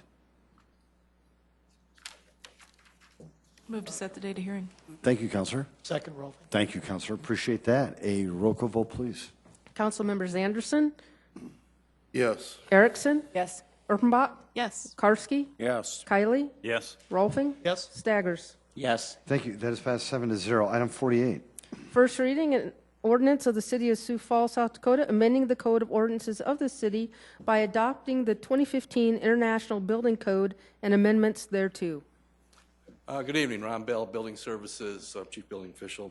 This culminates a year's worth of work. The 2015 I-codes have been out since January of this year. With the International Building Code is the commercial code. It deals with all facets of construction, whether it's fire resistance, structural, accessibility, everything that has to do with anything other than 1- and 2-family dwellings. In March, South Dakota building officials in our office brought in an individual from ICC, had an all-day-long seminar that went over the significant changes, went over all these changes with about 100 architects and contractors. Since then, we met with the Mayor's Disability Committee on the accessibility issues, and we are looking for setting a second reading on December 15th on this one. Ron, thank you. Councilors, any questions, comments of Ron, or anybody want to set a date of hearing and second reading? I'll move to set the date of hearing and second reading for Tuesday, December 15th. Second. Councilor Karski, thank you. Councilor Anderson Jr., thank you. Councilor Karski. I will be, just as a heads up to the rest of the council, to Ron's department, as I think is already aware of this in public, an amendment to this to remove the requirement for the sheetrock for unfinished basement and truss-style built homes. That'll be on the next one. Next one. Next one. I'm sorry? That'll be on the next one. Yes, I will be bringing that next on that reading. That's item 49. Item 49 next. I'll be doing that on item 49. All right. Thank you, Councilor Karski. Appreciate that. Any amendments on 48, sir? No. Councilor Erpenbach? Just one of the things that always interests me about this is it is so detailed. And Ron, every time we do this, you pick up these big fat books and flip them around. I think that it's important for the public to understand that all of these changes that we're talking about are available on the website, so that the council reviews them and the public can review them as well. And so I just wanted to make sure that remind people again, SiouxFalls.org has all this stuff. So What we've done is, under the synopsis that we listed about 2 pages, instead of a book this thick, we listed 2 pages of what we thought was the most significant changes, which really affect the work and the construction that even happens here in Sioux Falls. Along with that, is the actual building code amendment with a commentary. So every local amendment that we have that is being proposed will also have a commentary trying to explain what the intent of that amendment is. And we do that throughout every one of the codes. So that is available on our website. Good, thank you. I would just like to have it noted that I'm not the only one who gets mixed up on some of these things. So duly noted. Thank you. Yes. A roll call vote, please. Council members Anderson. Yes. Erickson. Yes. Erpenbach. Yes. Karski. Yes. Kylie. Yes. Rolfing. Yes. Staggers. Yes. That has passed 7-0. Item 49. First reading an ordinance of the City of Sioux Falls, South Dakota, amending the Code of Ordinances of the city by adopting the 2015 International Residential Building Code and amendments thereto. This proposes to adopt the 2015 International Residential Code. This code deals with 1- and 2-family dwellings, townhomes, accessory garages. This, for lack of a better term, this is a home builder's code. And talking about books, this is the International Residential Code right here. This provides every aspect of home building, whether it's wood, steel, concrete. It also includes some mechanical, electrical engineering provisions throughout that. What we've done with this one is that we met with the Sioux Empire Home Builders Association. I believe that we met probably about 5 or 6 months in a row, and we went through every item of the changes. And we did end up with one impasse, and that was the sheetrock lid on light frame wood construction. That was amended in the 2012 code, but after the fire death that occurred in Brandon, I felt that this probably needed public comment, and requested that the home builders, if they want to keep this as a local amendment, they need to bring this to a public hearing. Ron, very good job. Thank you. Councilors, Councilor, I'm going to go to you first. Councilor Karski. Data hearing and second reading for December 15th. Great job. Second, Erpenbach. Thank you, Councilor Erpenbach. Councilor Karski, did you have a comment you'd like to make on this Just one? what I said the last time. I'm going to do it next. Why don't you actually make the comment, though? 'Cause Okay, I will be kind of interrupted you. I will be bringing an amendment to this ordinance that will remove the requirement for sheetrocking the basement of new homes that have truss-built rafters. Light frame wood construction. That one. Thank you. Very good. Thank you, Councilor. Yes, Councilor Kiley. I would just suggest that we are sure that we have fire represented at that point in time as well, too. Thank you, Councilor Kiley. A roll call vote, please. Council members Anderson. Yes. Erickson. Yes. Erpenbach. Yes. Karski. Yes. Kylie. Yes. Rolfing. Yes. Staggers. Yes. That is passed 7-0. Item 50. First reading an ordinance of the City of Sioux Falls, South Dakota, amending the Code of Ordinances of the city by adopting the 2015 International Existing Building Code and amendments thereto. This is a sister code that, with both the International Building Code and International Residential Code, this deals with scoping requirements for existing buildings, whether it's remodels, renovations, additions, moved buildings, historic buildings, and so forth. This came out in 2003, and since it's been out in 2003, it's been an alternate that anybody can actually utilize this code if they choose to do it, or utilize the remodeling provisions in Chapter 35 of the IBC. At the national level, they got rid of Chapter 35 in the IBC, so this will be a mandatory code that the designers would have to actually look at and utilize. And what this does, it does lighten up the specific requirements for existing buildings to make sure that the codes are not so difficult that people just they end up not remodeling these buildings. So it really lightens it up. And we've used this code especially for a lot of downtown buildings since 2003.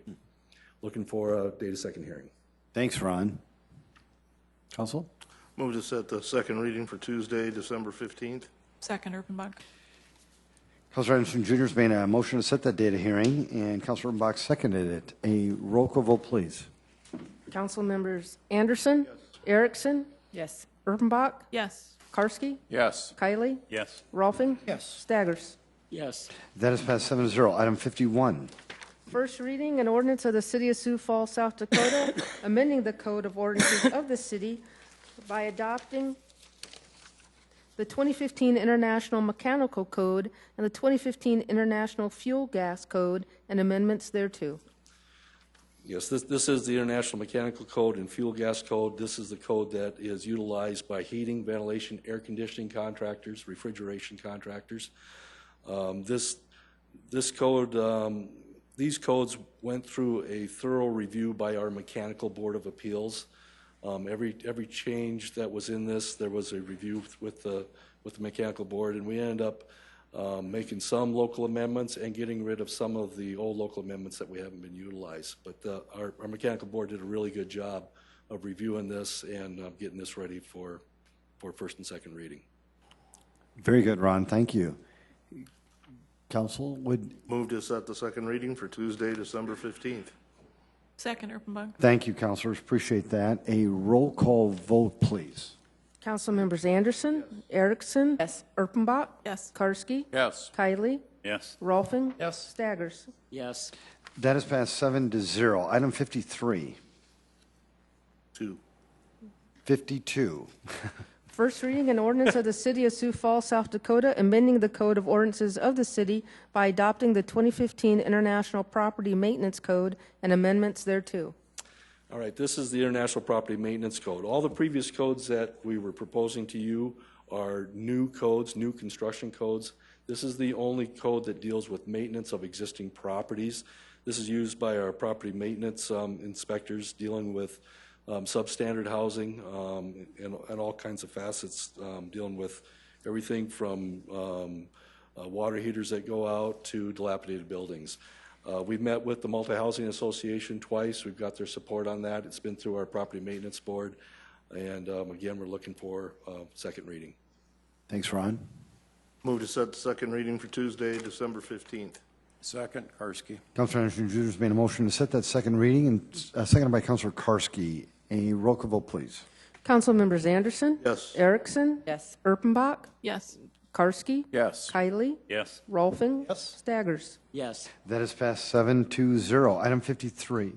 First reading an ordinance of the City of Sioux Falls, South Dakota, amending the Code of Ordinances of the city by eliminating the maximum 2-year time period for a homeowner's plumbing, mechanical, and electrical permit, to eliminate homeowner permits for new houses to be consistent with state rule, and to set a 90-day time period from the date of application to administer a mechanical exam, residential construction supervisor exam, electrical exam, and a plumbing exam, and to expand the obligation of the residential contractor's compliance bond to include fees charged by Public Works.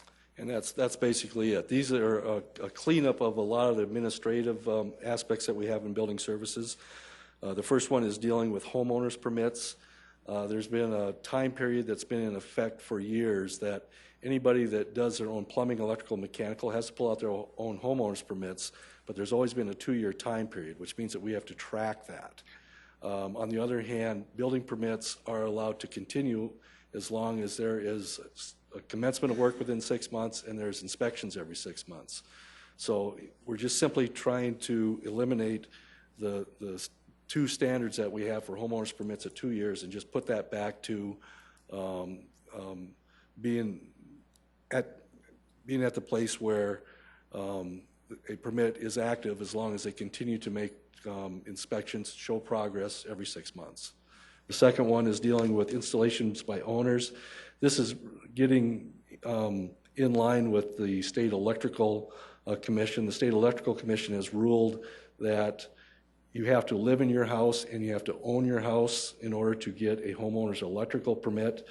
And they've had an Attorney General's opinion saying that if you do not live in your house, then you're not allowed to get a homeowner's permit at the state level because we can't be less restrictive than the state. We're simply going back to what the State Electrical Commission has had. Not that we agree with it, but we're just being consistent with state law on that. The third one is dealing with, we've got a backlog of people that have applied for our exams. We've been doing exams since 1994 for residential contractors. We have over 100 people that have made applications for those exams that have never taken it. So all that we're proposing here is to say that once you apply for your exam, if you don't take it within 90 days, you forfeit those fees. And the last one is the bond requirement for residential contractors. The bond for residential contractors deals with code compliance. If a contractor fails to comply, it gives the homeowner the ability to access that, to hire a contractor and access that new contractor to do the work. What's being proposed here is to expand the bond to include fees from Public Works. There's been a contractor out there that has had a significant amount of tipping fees out to the landfill, and we're looking at using this bond in order to collect those fees. Looking for second reading. Thank you, Ron. Move to set the second reading. Second, Erpenbach. Councilor Erickson's being a motion to set that second reading, and seconded by Councilor Erpenbach. Yes, Councilor Kiley. Quick question. The exams, are they specific to a permit? So an electrical exam? No. So once you've taken it, you've taken it. You don't, if you take out a new permit, you don't have to take it. The exams are for licensing. They're not for permits, they're for Okay, licensing. right. So. There's not a time limit on the exam itself? No. No, once you've taken it, once you passed it, then it's a matter of paying the fees for the license, posting your bond or insurance if that's applicable. That's good to know. Thank you. A roll call vote, please. Council members Anderson? Yes. Erickson? Yes. Erpenbach? Yes. Karski? Yes. Kylie? Yes. Rolfing? Yes. Staggers? Yes. That is passed 7-0. Item 54. A resolution removing uncollectible delinquent accounts from the records. Thank you. Tracy Turback with the Finance Office. This resolution, as the title indicates, would allow removal of uncollectible accounts from the city's financial records and reports. You may not be aware that the city ordinance requires accounts receivable of $5,000 or more to be determined by the city council and authorized by the city council to be considered uncollectible and removed from the records. As you can see, the list in the resolution is fairly long. It includes, I believe, 43 accounts for a total of $375,805.21. With that said, I would point out that this type of a resolution hasn't come to the council for a number of years. If you notice, some of the dates on here date back 10 years or more. So it's been quite some time since the council has been asked to remove any of these accounts. It would be my intention going forward that we make this an annual event if necessary, so that we don't have to do this type of housekeeping in the future. I have provided information to you on these accounts previously for your review. I won't go into the details unless you have questions or specifics. I'd be happy to address any questions you have or report on any of these specifics. Is there anybody in the audience who wanted to speak to this item?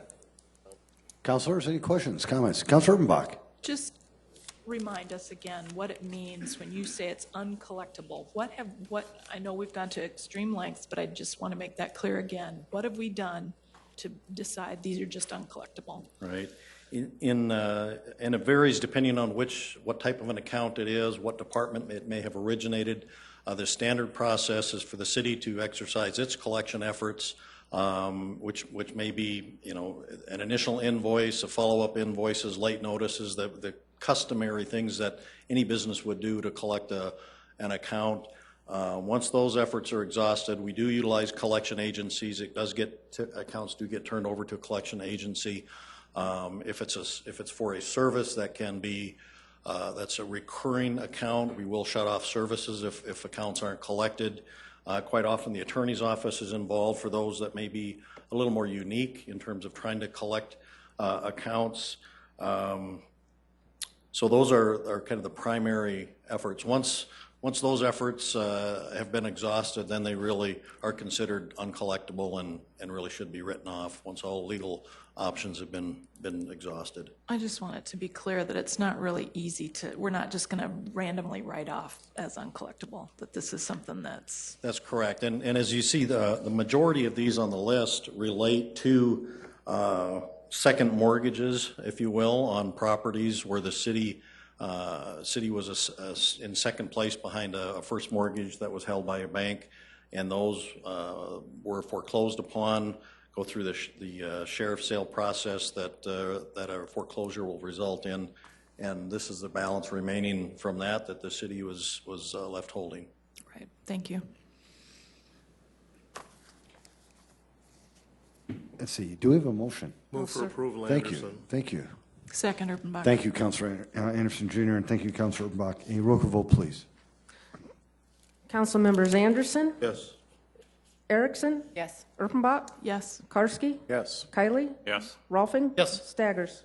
Yes. That is passed 7-0. Item 55.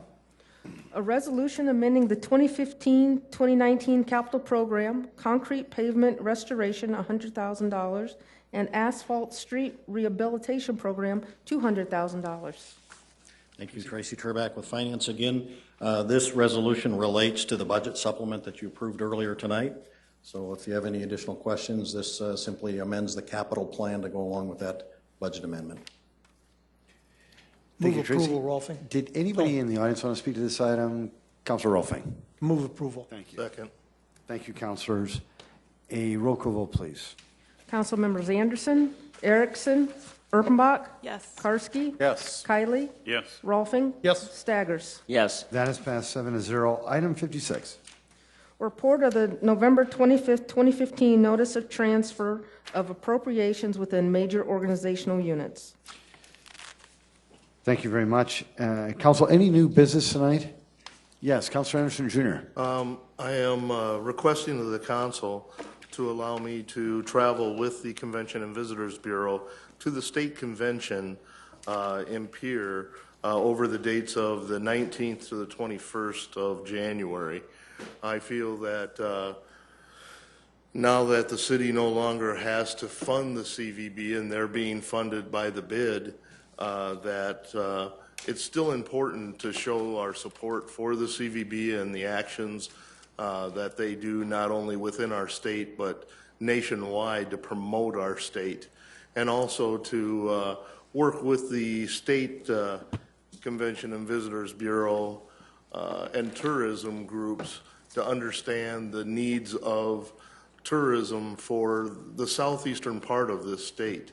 Most of the people who visit this state come through this area first, and it would be an enhancement on allowing these people to understand all the other great things that are happening within our state before they just come in and leave. So I'm just requesting the ability to travel with them. I will be riding on their bus up there and working directly with them with the Department of Tourism. Thank you. And do we need a motion on this? Yes, we do. David? Yes. Yes, Councilor? Yeah, I was going to say that